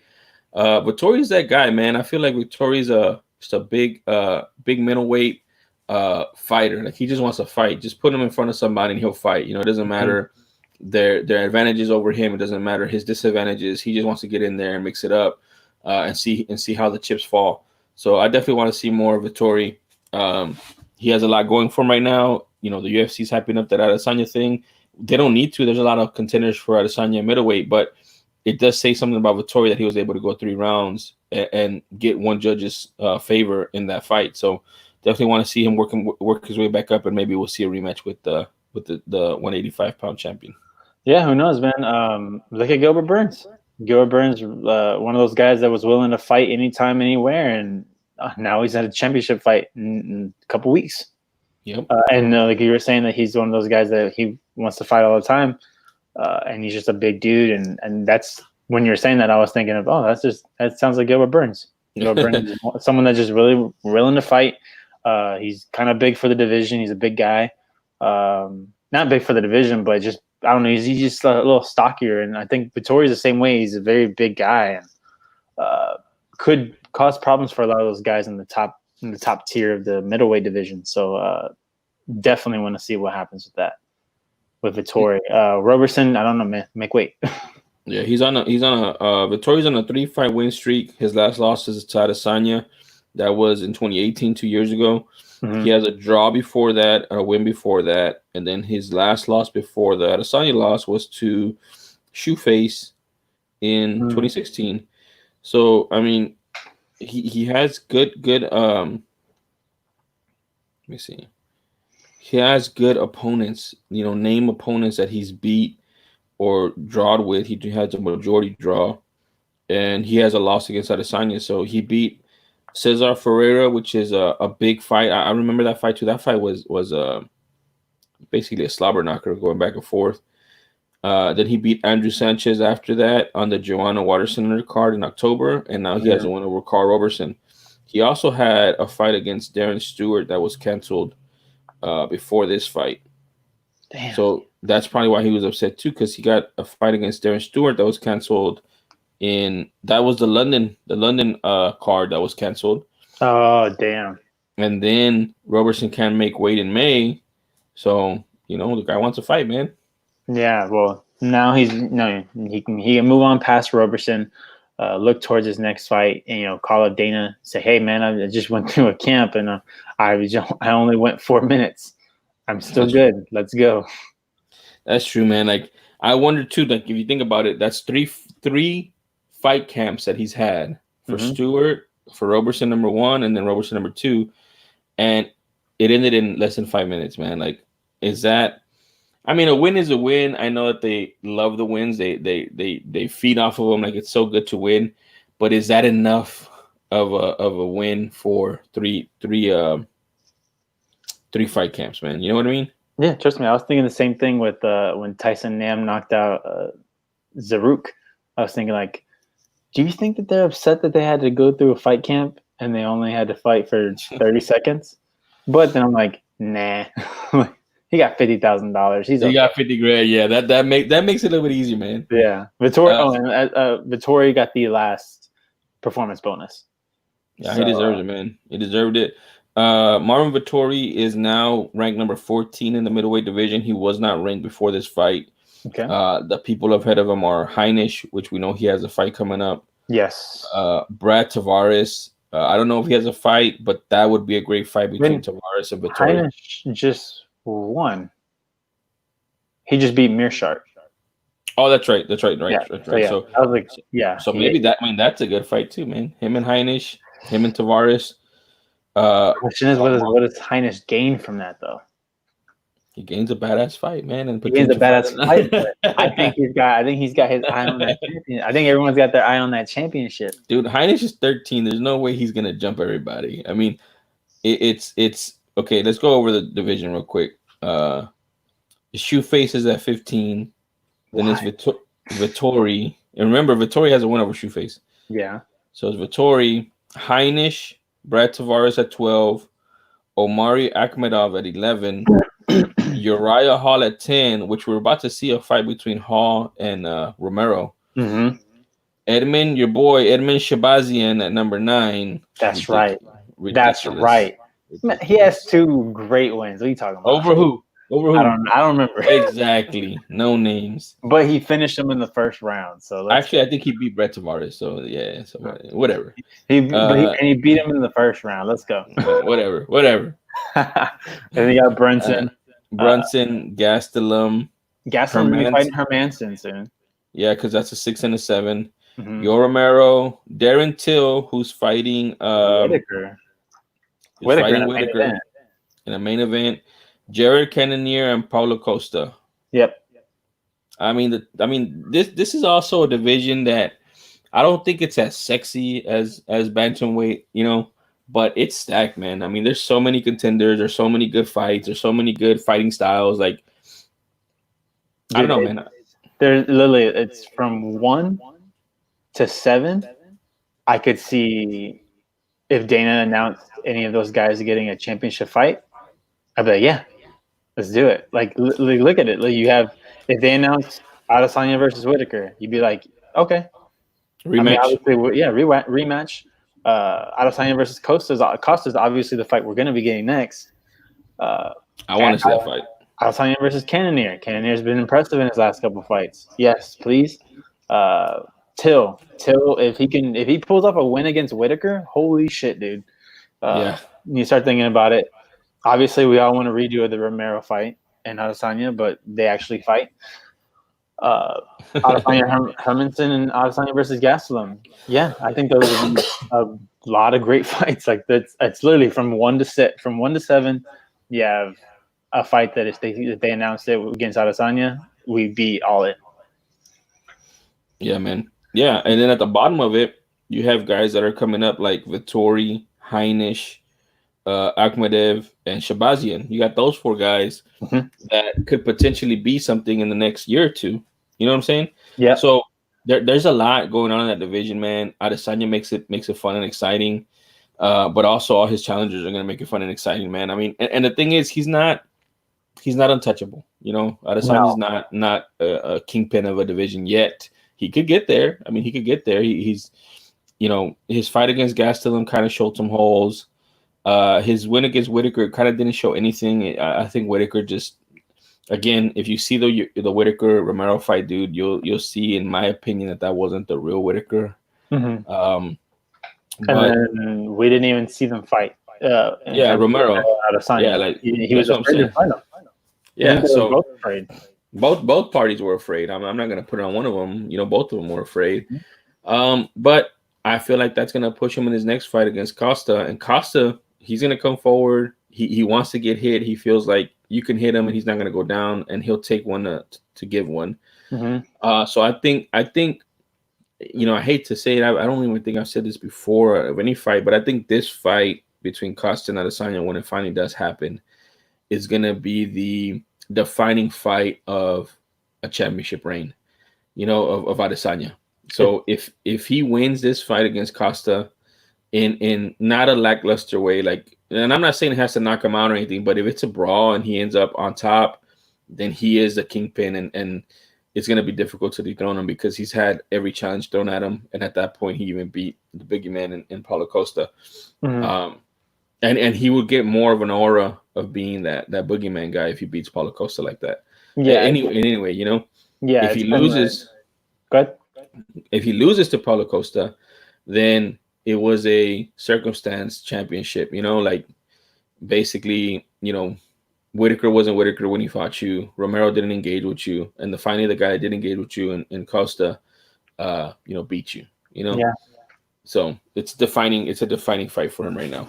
Yeah, it's similar to Zhang Weili and Joanna. Joanna was the one that would be like, man, she has to win because, like you said, like Andrade wasn't a real champion. Zhang took care of her, but then her defining fight, I think, was the fight against Joanna, which run that back, please. Yeah, well, and the thing is Weili's gonna have two defining fights. It's gonna be Joanna. That was the first one to legitimize her, but she's gonna have to beat Rose, dude. Bring it. Do it. But I think we're getting Rose and Andrade. Andrade, yeah, it's coming up. But I already know how that's gonna finish, dude. In my mind. Yeah, I think so too. Instead of me texting you saying Rose needs to finish her quickly, I think Rose will finish her quickly. All right, man. Let's get to this main event. This main event that neither of us are really looking forward to. Jessica Ai doesn't move the needle for me. Calvillo is one of those fighters that she's great at what she does, but like I said, that doesn't really move the needle for me. Also, there's certain you have to be an exciting wrestler to get me to enjoy watching it, and Calvillo hasn't done that for me. But I will say this was a very competitive fight for both fighters. I think Jessica showed that she needs to work on her ground game. She got taken down way too easily. No, I mean, yeah, you're right, but it's bad. It's bad, dude. It's bad because she's so much bigger than Calvillo, dude. And Calvillo's coming up a weight division, look tiny compared to her. Like just small, and she's just wrestling the crap out of you, man. Like how's that happening? You know what I'm saying? Like that's just it's bad, man. Like that's what I'm saying. It's bad. Like it was a bad showing from Ai.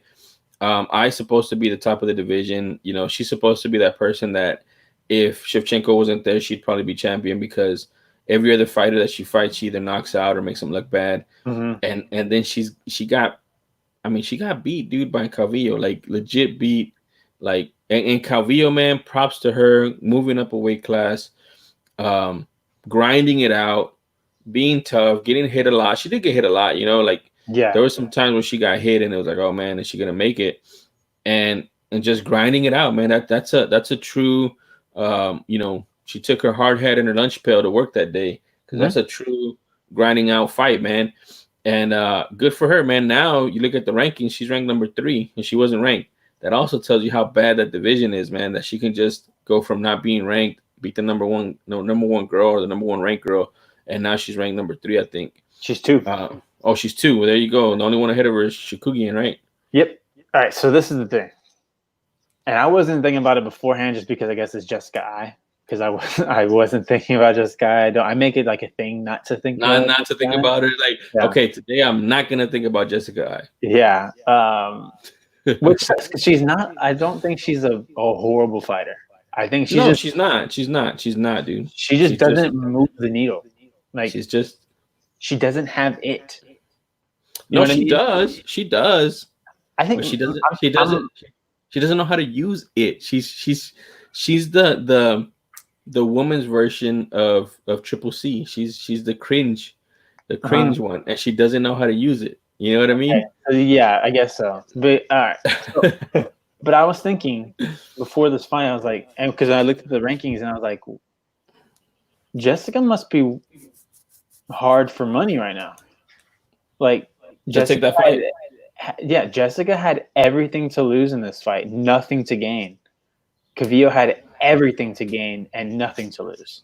Yeah, but if dude, if you're looking at it, man, if you're looking at it on paper, this is easy money for Jessica I'm I. huge. I'm big. I'm much longer than her. And like you said, when it was standing, I think that Jessica did have the advantage standing.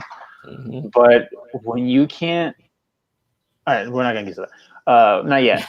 We're just gonna talk about, like you said, on paper. Yeah, maybe she was looking at it like that, but at the same time, it's like, why don't you fight somebody else, man? Like you could take anybody She's on. fought everybody though. She's fought everybody. She's beat everybody. She's just lost to Shevchenko, and that makes it very difficult, man. Like, let me show you who she's fought. So I think what you do is you wait. You tell you hope Calderwood takes out Shevchenko, because then you could be like, all right, I got Calderwood next, because that's who's fighting Shevchenko next is Joanne Calderwood. So you say, okay, Look, you hope that Calderwood wins, and then you call out Calderwood. look, this is who she's beat recently. She beat Kalindra Faria in 2018, Jessica Rose Clark in 2018. Neither of She them are beat right anymore. Kaylin Shikugian 2018. Okay, that's a good win. Lost to Shevchenko, Uh-huh. and then after that she beat Vivian Araujo in She did. December. Yes, handedly. So I mean, the only ones left to fight that are ranked are let me see, in the flyweight. You have Joanne Calderwood at 3, but she's getting the title shot Jennifer Maya, Roxanne Modafferi, as a fight. And Lauren Murphy. Those two are fighting, actually. Well, that's what I'm saying. But those are the ones that she hasn't fought. Mm-hmm. You know what I'm saying? She Vivian Araujo's ranked number 8. She already has a win over her. Andrea Lee, Macy Barber, Alexis Davis. You know what I'm saying? Like, all these fighters would be more of a threat to her than Cynthia Calvillo should have. You know what I'm saying? Like, it was easy money for her. It was easy money for her. She can keep her status. You know, maybe get a rematch. Who knows? Now you're number 4. Now you're number 4. Now you're number 4. Cavillo has all the leverage. She can basically has her pick of anyone she wants now. If anyone she wants to play, Kaylin Shikugian called her out. Gimme, called gimme. her out right away. Yeah, exactly. Take it, Cavillo. I think, and this is the second fighter that we've seen go to another division and realize I don't have to make weight. I can focus on my fighting. I can focus on my wrestling. It's the same thing that we're seeing with Burns now. I don't have to make weight. I can just focus on my opponent. Mm-hmm. It's all the. Is it start this wave? Please start this wave. Please, I want to stop looking at ESPN around 3-4 o'clock and checking the weight cuts on Friday during the day and seeing people miss weight, man. Like, I'm tired of it. I hate seeing it. It's starting to get on my nerves. Yeah, well, another thing, part of that too, talking about weight, it looks like Jessica I did cheat on the weight scale too by holding on to the towel. The towel. So she was having trouble making weight too. We've talked about this, man. And there was a big the Athletic, the Athletic, right? The the publication. The publication, The Athletic, recently had Red Monday or whatever, where they cut almost 90% of the MMA staff. And what sucks about that is that they had this huge like study, I guess you can call it, or I guess it was a study. They interviewed like, I don't know, like 100 fighters, dude, and asked them different questions about pay and this and that. One of the biggest things that came out from that was that they all felt that there was an issue with weight cutting in the sport. Mm-hmm. So that's the fighters telling you, man, like, there's an issue with weight cutting in the sport and we need help with it. We can't do it ourselves. Like, you know what I'm saying? Like, they can't say, well, I'm not going to fight at 155. I'm going to fight at 170, because either the UFC will say, no, you're at 155. I need you at 155 to fight. Mm-hmm. Or their camp is telling them, dude, you have an advantage at 155. You won't have that at 170. You know what I'm saying?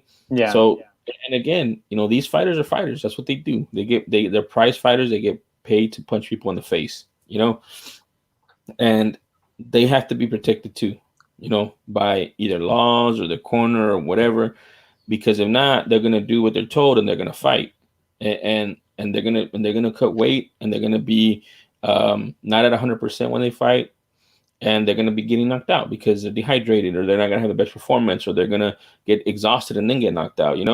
So something needs to be done about weight cutting, man. I'm for same day weight cutting. I think same day weight cutting, either same day weight cutting or which this is has some success and also some failures, where they have weight cutting the day before, and then the next day you can't rehydrate to like I think over 10% of the weight or something. So at 125, I think it was 10% of 125 was 12 pounds or something like that. So you couldn't be more than 137 or something like that. Okay. And what that does is that doesn't allow big guys that cut all this weight and then they gain 15, 20 pounds the next day to fight in that weight division, because then they would have to keep cutting weight, and they'd know that they would be too compromised to fight. Yeah. Or same day. I mean, if you're doing same day weight cuts, not weight cuts, same day weigh in, you, as a fighter, you don't want to be cutting weight on the Saturday when you're gonna fight. You know what I mean? Like, there's no way. So you wouldn't cut weight. Mm-hmm. You just be at a normal weight, and you just weigh in. I think it's telling when you have a guy like Gilbert Burns, who was a no name, man. Like, I mean, obviously he had a couple wins at the lightweight division, but goes to the welterweight division, 170, and is able to very quickly rise the rankings all the way to a title shot. And one of the main things that he says is, I can take a fight whenever because I don't have to cut weight. Like, I'm always ready to go. I'm always prepared to fight because I'm at my fighting weight all the time. That's telling. One, I think I hate the 15-pound like gap between certain divisions. I think it's ridiculous. That's a lot of weight, especially like with Gilbert Burns, who apparently his normal weight is around 170, and he was dropping all the way down to 155. Like, Jesus, dude, that's a lot of weight to be cutting. And then everyone else is doing the same thing. Paulo Costa or Yoel Romero make 180. 185. Beyond 185 is beyond me. I don't know how that happens. Well, I think from Romero's standpoint, dude, Romero, his whole life, he's been an Olympic wrestler, and they've had to cut weight. So I think he's mastered it, and like, he would be an exception. You know what I mean? Like, he just knows how to cut weight and knows what his body would do, especially at this age. Like, he's 45 or something. Mm-hmm. Paulo Costa, dude, I think I've seen him be as heavy as like 230, 235, dude. Maybe even 240, cutting down to 185. Man, you're talking about 60 pounds, dude. Or your normal walk around weight is 230, and you're cutting down to 285 on a fight camp, man. That's like, at that point you're losing muscle too, man. It's crazy, dude. So yeah, man, these bigger guys, these bigger divisions, they lose more weight. I mean, they're bigger, they have more water weight, but it's too much of a difference. I told you, like, I like to see from 155 going to 165, 175, 185, and then maybe skip from 185 to 205. Even though 195, there is a division in boxing at 195. It's called the cruiserweight. Cruiserweight and super cruiserweight, I think, are 195 to 200, I think, or something like that. And those are good fights too. And then after like 200 or 205, you just go up to heavyweight. And even heavyweight, man, I mean, I don't think it's as much of a deal now, but when Brock Lesnar was in the UFC, well, I don't know, because Ngannou cuts weight to get to 265. Those guys that cut weight to make the 265, I think there should be two divisions, like 220 or 205 to 230 or 235, and then 230 to 265 would be two separate heavyweight divisions. And I think that'd be more fair, maybe. Maybe. I don't know, man. It's a very weird. I don't know how to fix it, but all right, man. So that was the end of that card. I versus Cavillo. Good win for Cavillo. Impressive. She wrestled the hell out of Jessica Ai. work on the stand up though, because you have the. I think Paul Felder said it the best. Like, yeah, like great. These, they all these women in the flyweight, whoever gets a win, they got to win, but they have to fight Shevchenko. That's your prize is here. Fight Shevchenko. Yeah, and Paul Felder admitted it himself. He said, "I wouldn't want to do that." I don't blame him. She's insane. All right, man. Let's go ahead and jump. Let's look at next week's card. Look forward. Well, not next week's card. Tomorrow's card. Tomorrow at UFC Apex on ESPN. Prelims on ESPN as well. Apparently, is it going to be on ESPN Plus? No, it's on ESPN actually. They simulcast. Is what it is. I'm okay with it. Bunch of fights that I want to see on this card. People have been saying it's like a, I don't know, watered down card, I guess. But I mean, there's a bunch of named fighters on here. A bunch of ones that, yeah, some of them don't mean anything. Some of them do mean something. So I'm excited for it. Where do you want to start at? The top or the bottom? I'll start at the bottom. We'll start at the bottom and work our way up, because I think the main event has very big implications for the heavyweight division. So we'll start at the bottom. Hubbard fighting, that's cool. I like Hubbard. I don't really know the guy who's fighting, but Hubbard. Hubbard's cool. Yeah. The guy who's fighting is Max Roshkov. Yeah, I guess he's 5-0. 25 years old. I mean, I like what he's been saying. He's been saying stuff like, this is his first fight. Roshkov, he's a prospect. That when he got the call to fight in the UFC, he wasn't excited. But it's not because he's not excited to be in the UFC. It's because he says his work is just starting. Mm-hmm. So that's a pretty good mindset to have. We've seen Austin Hubbard before. Yep. He lost to Mark Madsen in March at lightweight.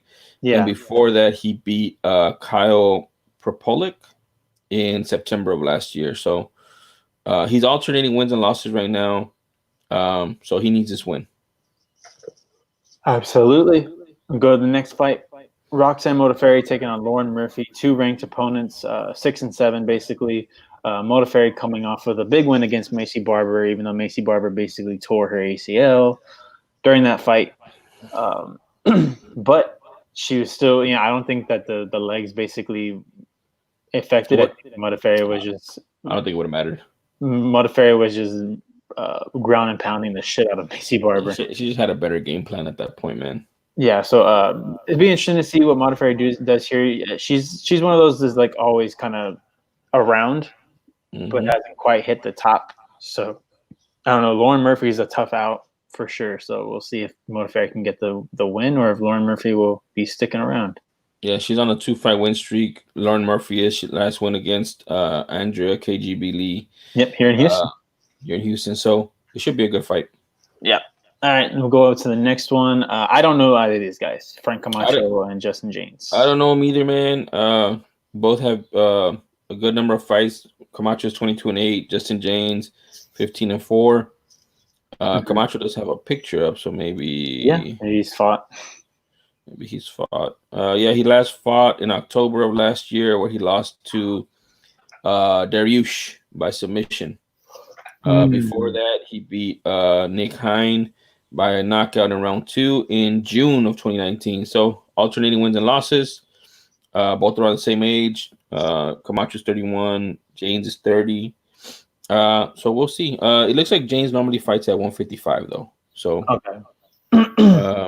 And Camacho normally fights at 170, so he's coming down to 155. So maybe that'll push him in that division. All right, we'll see. Next up, we got flyweight fight. Another women's flyweight fight. Courtney Casey, Jillian Robertson.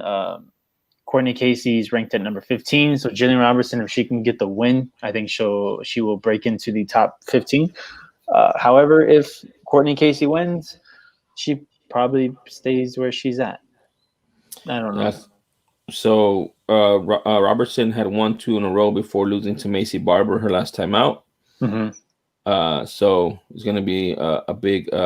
She needs this win. In other words. Yeah. Next up, we have middleweight Marc-Andre Barriault taking on Oscar Piechota. What can you tell me about this one? I don't know any of these guys. I think we've seen Piechota before. Name Yeah, some. he lost to Punahali Soriano. Remember Oh in yeah, yeah. December, he Mm-hmm. lost him in December by knockout, and he lost to Rodolfo Vieira by submission before that. So he's on a 2-fight losing streak. Gotta get a win, brother. Gotta get a win. Yep, he needs this win. And then Andre Barriot. Let me see. We last saw. Oh crap! No, get out of here. We last saw him in December losing to Park Jun Young, and then before that he lost to Christoph Jocko, and before that he lost to Andrew Sanchez. So I don't know how he's still in the UFC, but he is still in the UFC, and maybe it's because of this pandemic and they need fighters. So he was 11-0, and now he's 11-4 in the UFC. Jeez. So yeah, he needs a win for sure. Yep. All right, next up, women's strawweight division. We have Tisha Torres taking on Brianna Van Buren. I think I remember Van Buren because the one Invicta show that I watched, she was on there. If I'm not mistaken, this might be her. Yeah, the Bull. No. So yeah, this one I do remember watching this Invicta. Yeah, she fought in the UFC last in July of last year, and she beat Livia Souza by decision. Okay, so and Van Buren's one of those. I think she's a wrestler. She wrestled the shit out of the girl. I saw her fight in Invicta. So see what she can do against Tisha Torres. I think Tisha Torres is also one of those women that don't quite move the needle for me. She's on a 4-fight losing streak. Yeah, so the fact that she's number 11 is insane. Yeah. Next, all right, so this is an opportunity for Van Buren to really jump up into the rankings. If she can have an impressive showing against a veteran like Tisha Torres, all of a sudden, people are going to be saying the name Van Buren. Yep, I agree. Next up, we got Clay Guida taking on Bobby Green. This is just we're going to be watching Clay Guida just jump around for 15 minutes. Yeah, this is the veterans fight. Bobby Green is also a veteran. He's not a scrub by any stretch. So I'm looking forward to the fight just because they're veterans and these guys throw down. They're not afraid to throw punches. Bobby Green has some power, but he also does not have fight IQ. So we'll see how that works out for him against Clay Guida. Bobby Green last fought for the UFC in November of last year. He lost to Francisco Trinaldo by decision. Mm-hmm. And Clay Guida's last fight, he lost to Jim Miller. In his last fight, got choked out, I believe. Yep. So these guys are both coming off losses. They need to win. They're veterans. But it should be an exciting into the prelims. Yeah, I like Clay Guida. I'm always excited to watch a Clay Guida fight. All right, next up we got, speaking of Jim Miller taking on Roosevelt Roberts, coming off of the very short turnaround. Roosevelt Roberts is looking to really jump up because if he beats a veteran like Jim Miller, people are going to be shouting his name. And if he fights the way he fought against Brock Weaver, this is not going to be lasting very long. I don't like this fight. This is a make your name off of somebody else's name fight. They're feeding Jim Miller to Roosevelt Roberts. I don't want to say Jim Miller shot, but I will say that he can't take a punch like he used to. So I mean, I think Roberts is going to win this one, and it's just sad, but Jim Miller has to keep fighting, man. He needs money, so I don't know. I just don't like this matchup. Yeah. All right. And next up, we got Bilal Muhammad taking on Lyman Good. I like this matchup. This is going to be a good fight. That's the only thing I can say. I don't know who I'm picking. I just know this is going to be a good fight. Both guys are going to be banging like crazy. And it's going to be a very fun fight to watch. Yeah. This is probably going to have a maybe fight of the night. Yes, I was going to say this is probably 1A or 1B fight of the night with the co-main, in my opinion. All right. Well, I'm not going to pick one. You going to pick one? Yeah, I'll say this one. I'll say Bilal Muhammad and Lyman Good's going to be. Oh, you're saying to pick the fighter? Yeah. Who's going to win? Who's going to win? You want to pick? I'll pick Muhammad. All right, I'll go Lyman. All right. Let's see what happens. All right. Next up, we have Raquel Pennington taking on Marion Renaud. This is another one. I think this is one that Raquel is probably just going to try. They're trying to build up Raquel Pennington right now. Dude, she lost in her last fight though, right? Yeah, Exactly. she got beat by Holly Holm by decision, and then before that she beat. Oh well, she has a big win over Aldana. Aldana. Yep. Yeah, that's her big win. But she's alternating wins and losses too, because the fight before Aldana she lost to Duranemy. Yeah, and then before that she lost to Nunez. So So she this she is she she's fought the top of the division and she comes up short. But like you said, they're probably trying to build her up because they need more challengers. yeah. Marion Renault is known for being one of the older women in the division, Hmm. if I'm not mistaken. So, and she's coming off of a loss, off of two losses, one to Zingano and one to Knitskaya. And Ngannou's not even in the UFC anymore. Nope, she is not. So Raquel needs to have a good showing, or Dana will have to start reconsidering her in the UFC. And all right, this is the fight you're talking about right here, featherweight. I've been looking forward to seeing Josh Emmett fight because we haven't seen him fight for a while. Josh Emmett, Shane Burgos, and this is gonna be a big one. Yep. Very exciting. This is gonna be, if it's not fight of the night, the winner is probably gonna get performance of the night. Yeah. So I'm Yeah. not this one. I think I'm gonna pick Josh Emmett though. I don't know, man. Shane Burgos got a freaking who's who of beating people. He's beat a lot of people, man. The only loss he has is to Qatar, and the more we see Qatar, the more that looks like a good loss because Yeah. Qatar's a beast. Josh Emmett's been knocked out by a few people. Let me see who he lost to. He's beat Bektik in his last fight, and then Johnson before that. Jeremy Stevens knocked him out in 2018.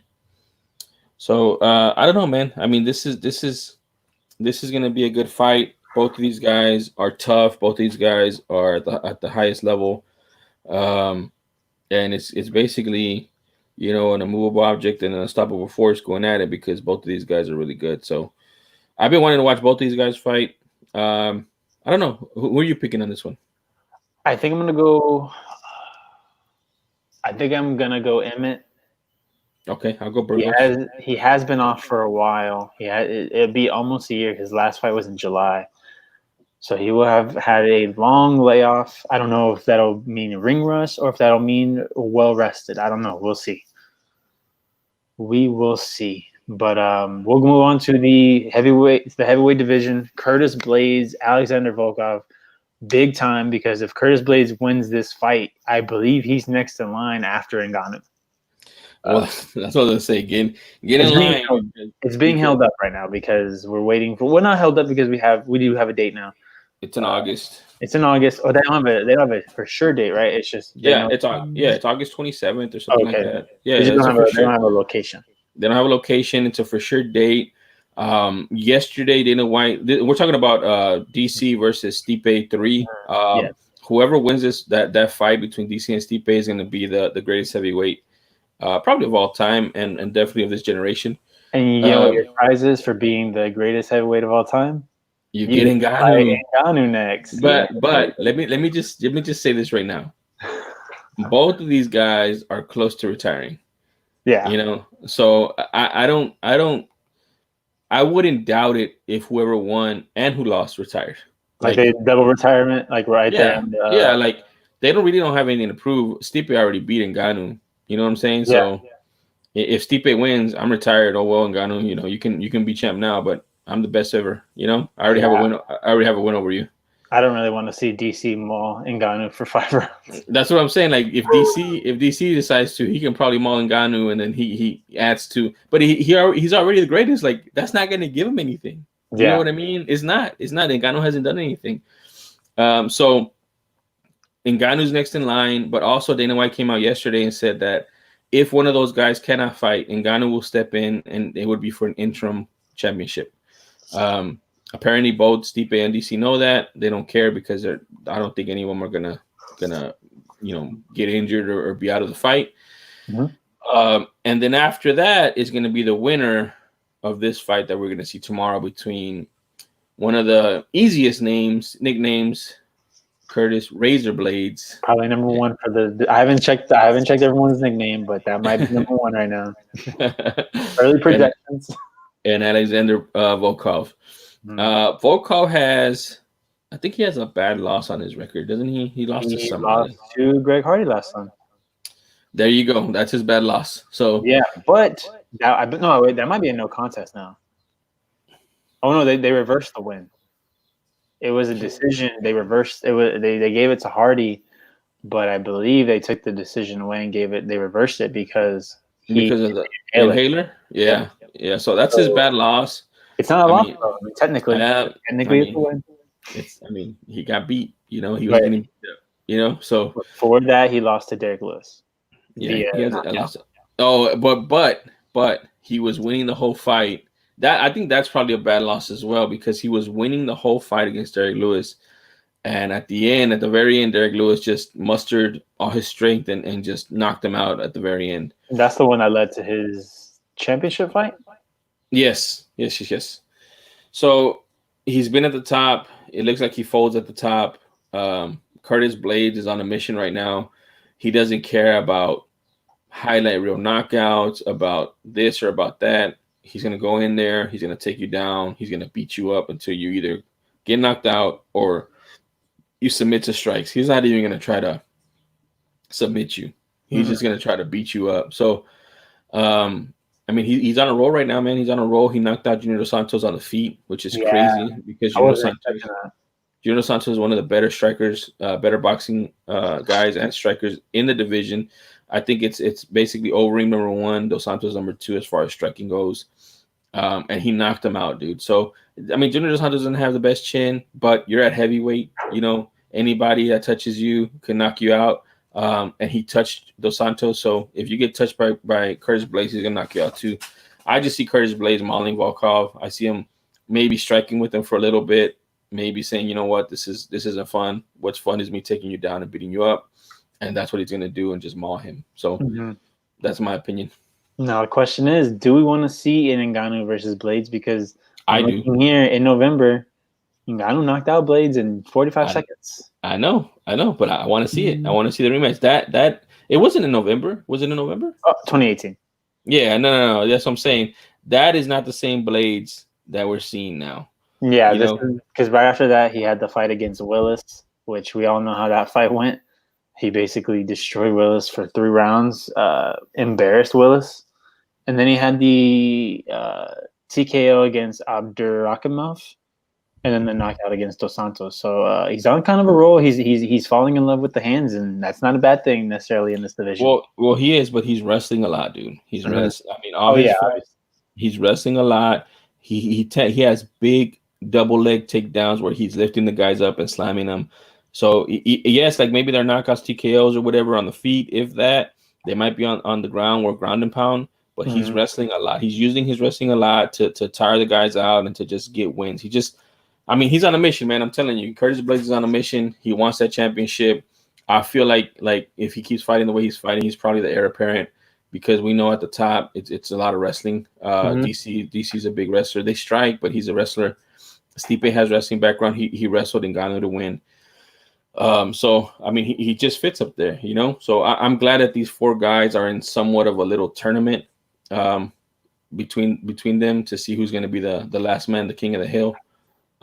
So I'm excited about it, man. Yeah, I think it's gonna be good. Curtis Blades is one of those guys. Even though he's a wrestler, I enjoy watching him fight. I think he's entertaining. I'm just talking about back to that Willis fight, man. Like the way he just dominated Willis was insane. That's where I was like, all right, this guy is legit. And then with the 2 knockouts following that, as soon as you showed me that Derek Lewis and him are going back and forth, I told you, I was like, that's not a good fight for Lewis. It's a bad fight for Lewis because he doesn't like to wrestle. And you said Derek Lewis needs to get better. I think Derek Lewis, unfortunately, is just one, even though he's a Houston native, I think Derek Lewis is just one of those fighters that he is what he is. He's not going to get better. He's like 36, 37 years old already. And I agree. It's rare when somebody can change it up that late in their career. But at the same time, he's He's smart. He's not a dumb guy by any stretch. No, He can realize, hey, I don't need to learn all of wrestling. I just need to learn how to counter it and not get taken down. Maybe he just he did focuses. he did a decent job against Blue Boy Ivanov because Ivanov was trying to wrestle him down. I think he did a couple times. There were a couple times that even though I don't know if necessarily he won that fight because it was just a sloppy fight all around. But it was one of those things that that's the thing about Derek Lewis. He's not afraid to get sloppy. Like he'll get grimy. He'll get dirty. It won't be a pretty fight. I would look back at that his fight against Cormier. It wasn't a pretty fight, but he went out there and he was willing to fight. So I already know that if Blaze is willing to do it, that Derek Lewis is taking the heartbeat. He's a Houston baby. That's what we do. I mean, yeah, he'll fight anybody. Like he said, he's a gamer. He's a fighter. I don't know how. I mean, the other thing too is how. I don't know. They got to try to get in Blade's head, man, to try to make him strike. In any wrestler, so that he doesn't use his wrestling. And yeah, like I told you, man, wrestlers get happy with their hands. They feel like, oh, I can knock them out. I can strike like these guys. But just like they can't wrestle with you, you can't strike with them, and they've been striking their whole career. You know what I mean? Yeah. So I don't know. I agree. Derek Lewis has to do something, but there's some fights set up for him, man. If Volkov wins, let's say Volkov wins, right? Mm-hmm. Derek Lewis has a win over him. Yep. So the rematch right there too. Yep. I mean, there's a bunch of fights in the division, man. I'm telling you, like as thin as it is, there's still some interesting fights left to be made. Mm-hmm. That's why, guys, I'm telling you, if you're a fighter, before the fight, you need to have at least 2 to 3 names that you ready to go. Ready to go. And whatever one you feel at that moment that you want to say, you don't gotta say all 3, but have 3 in your head, and one of those 3 names will feel right, and you'll say that name, and boom, you got a fight ready to go. Because and it's always nice to hear when someone says, "I'll fight anybody." Yes, I get it. But show me that you got something, that you got a goal in mind. I'm waiting for a Savage to say the 3 names in a row and just say, line them up. Line them up. Who's next? Goldberg style, baby. Yeah. All right. Just real quick before we head out, guys. Backlash was this past weekend. Great. It was really good. It wasn't great, but it was really good. And Backlash has one of those reputations lately. Backlash isn't always that great. It's kind of one of those cards. One of those pay-per-views that just kind of you go past, especially it being after. What was it after? It was after the most recent one was, I believe, was Money in the Bank. Yep. So you got past Money in the Bank. Money in the Bank was really good because I loved how they did the cinematic match. And this past cinematic match was the quote unquote world's greatest wrestling match ever, which was what the match was being billed as, which was Randy Orton versus Edge. It wasn't the greatest wrestling match ever, but it was definitely a great match. Edge, man, went through a lot from that match. Actually, I believe they said he tore his rotator cuff. Oh, wow. During it. So he's going to be out for a little bit, but Randy Orton shows time after time, even though people love to hate on him, when WWE asks him to deliver, he always delivers. And he proved it this time. We're looking back at other champions. If I'm not mistaken, it was a WWE Championship match. Drew McIntyre still WWE champion. Braun Strowman defended against both The Miz and John Morrison in a handicap match, but was for the Universal title. And he and Braun Strowman defended. We had a women's tag team championship match that saw it wasn't, even though they had won it before, but we're seeing the rise of Bayley and Sasha Banks again as tag team champions. So you know how we were talking about Becky Two Belts, how she wanted to be called Becky Two Belts. Well, now we have, as she's saying it, Bayley Dose Straps, which is, I like it. It's fun. But we have Bayley as the women's SmackDown Women's Championship champion and the women's tag team champion with Sasha Banks. They just defended their titles on NXT, which is always fun to see when those titles go down to NXT because it's a fresh matchup, something that we saw. So it was Tegan Nox and Shotzi Blackheart. Shotzi is one of those women that is very unique. She has green hair. She's basically like a rock punk type chick, which is very, very counterculture to what most of the women in WWE are. So it's fun to see. It was a good match though, but they weren't able to pull it out. Bayley and Sasha are still women's tag team champions, and we'll see where that goes with tonight. With SmackDown is tonight, and oh yeah, AEW. Jon Moxley is champion. It's great. It's all pretty good. One more thing. Dominic, do you remember the Rey Mysterio, Eddie Guerrero storyline about Eddie Guerrero saying that Dominic was his son? Yes. Well, because Seth Rollins tried to retire Rey Mysterio, Dominic came out and attacked Seth Rollins. Got one up on Seth Rollins, so it's going to be very exciting to see what Dominic can do in the ring. He looked good, man. He's much bigger than Rey. So is he Eddie size? He might be. Yeah, he's much bigger. But I think I know he's been training, so I'm looking forward to seeing what Dominic does in the ring, man. Like I'm thinking about, I was a kid when, I think we're the same age. Oh wow, that's cool. Or maybe he's a little younger than me, because I remember that, and I was a kid when that thing, I'm your poppy shirts were out. Yeah. That's cool, man. That's gonna be interesting to see how they push him. Yeah, and like you said, it looks like he's been training for a while, I guess. Yeah. So I'm interested in that, so I'm definitely gonna be following that one. Yeah, and Ray's actually said that before he retires, he wants to have a match with Dominic. Whether it be a tag team match or a singles match against each other, I'm not sure. But I know he has said that he wants to be in the ring with his son before he retires. And now that Dominic's finally getting in the ring, attacking Seth Rollins, I think we might be getting that soon. Dude, the end of an era, man. I never thought the Rey Mysterio era would end, man. And it's crazy. Yeah, it is crazy, man. Ray, someone did a TikTok that I was really upset when they posted it.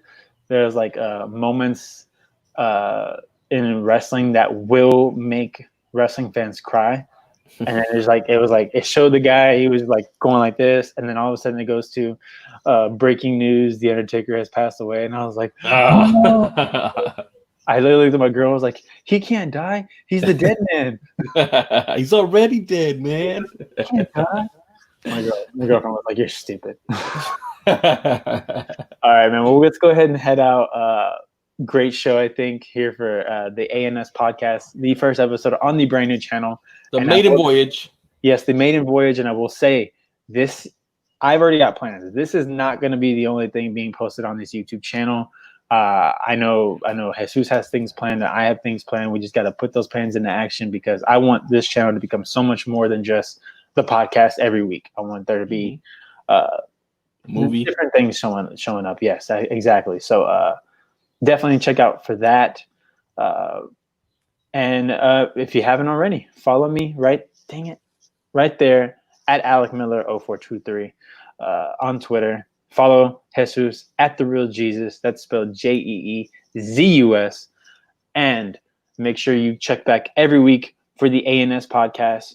We'll be back next week breaking down this card that we were just previewing, as well as other news in terms of entertainment news, sports news. We'll see how this NBA thing unfolds. We're very, very close to the month of July.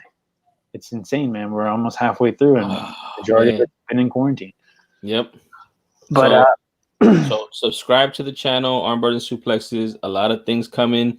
Like Alex said, including more shows.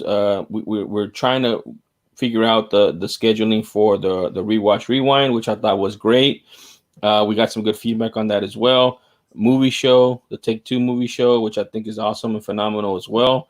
Also, like I said, like Alex said, we have some things planned. Maybe a desktop version of an MMA show where we go over some things that we've seen on social media, things of that nature. So please don't forget to subscribe. Also, check out our Patreon. Our Patreon is at patreon.com/armbars and suplexes. Yes, that correct? That's correct. We have our different tiers. We're working on them, continuing to work on them. Please subscribe so we can have better equipment to give you guys better content going forward. Absolutely. And once this whole quarantine thing is done, you will be seeing those more of the watch-alongs that we did that one time. I think that really got a big response from people. People were commenting and watching the fights with us. So hopefully once this quarantine is done, we can do that. And that'll help with once we have better equipment. So make sure you guys do all that. And make sure you check back next week. And we will see you guys next time. AMF.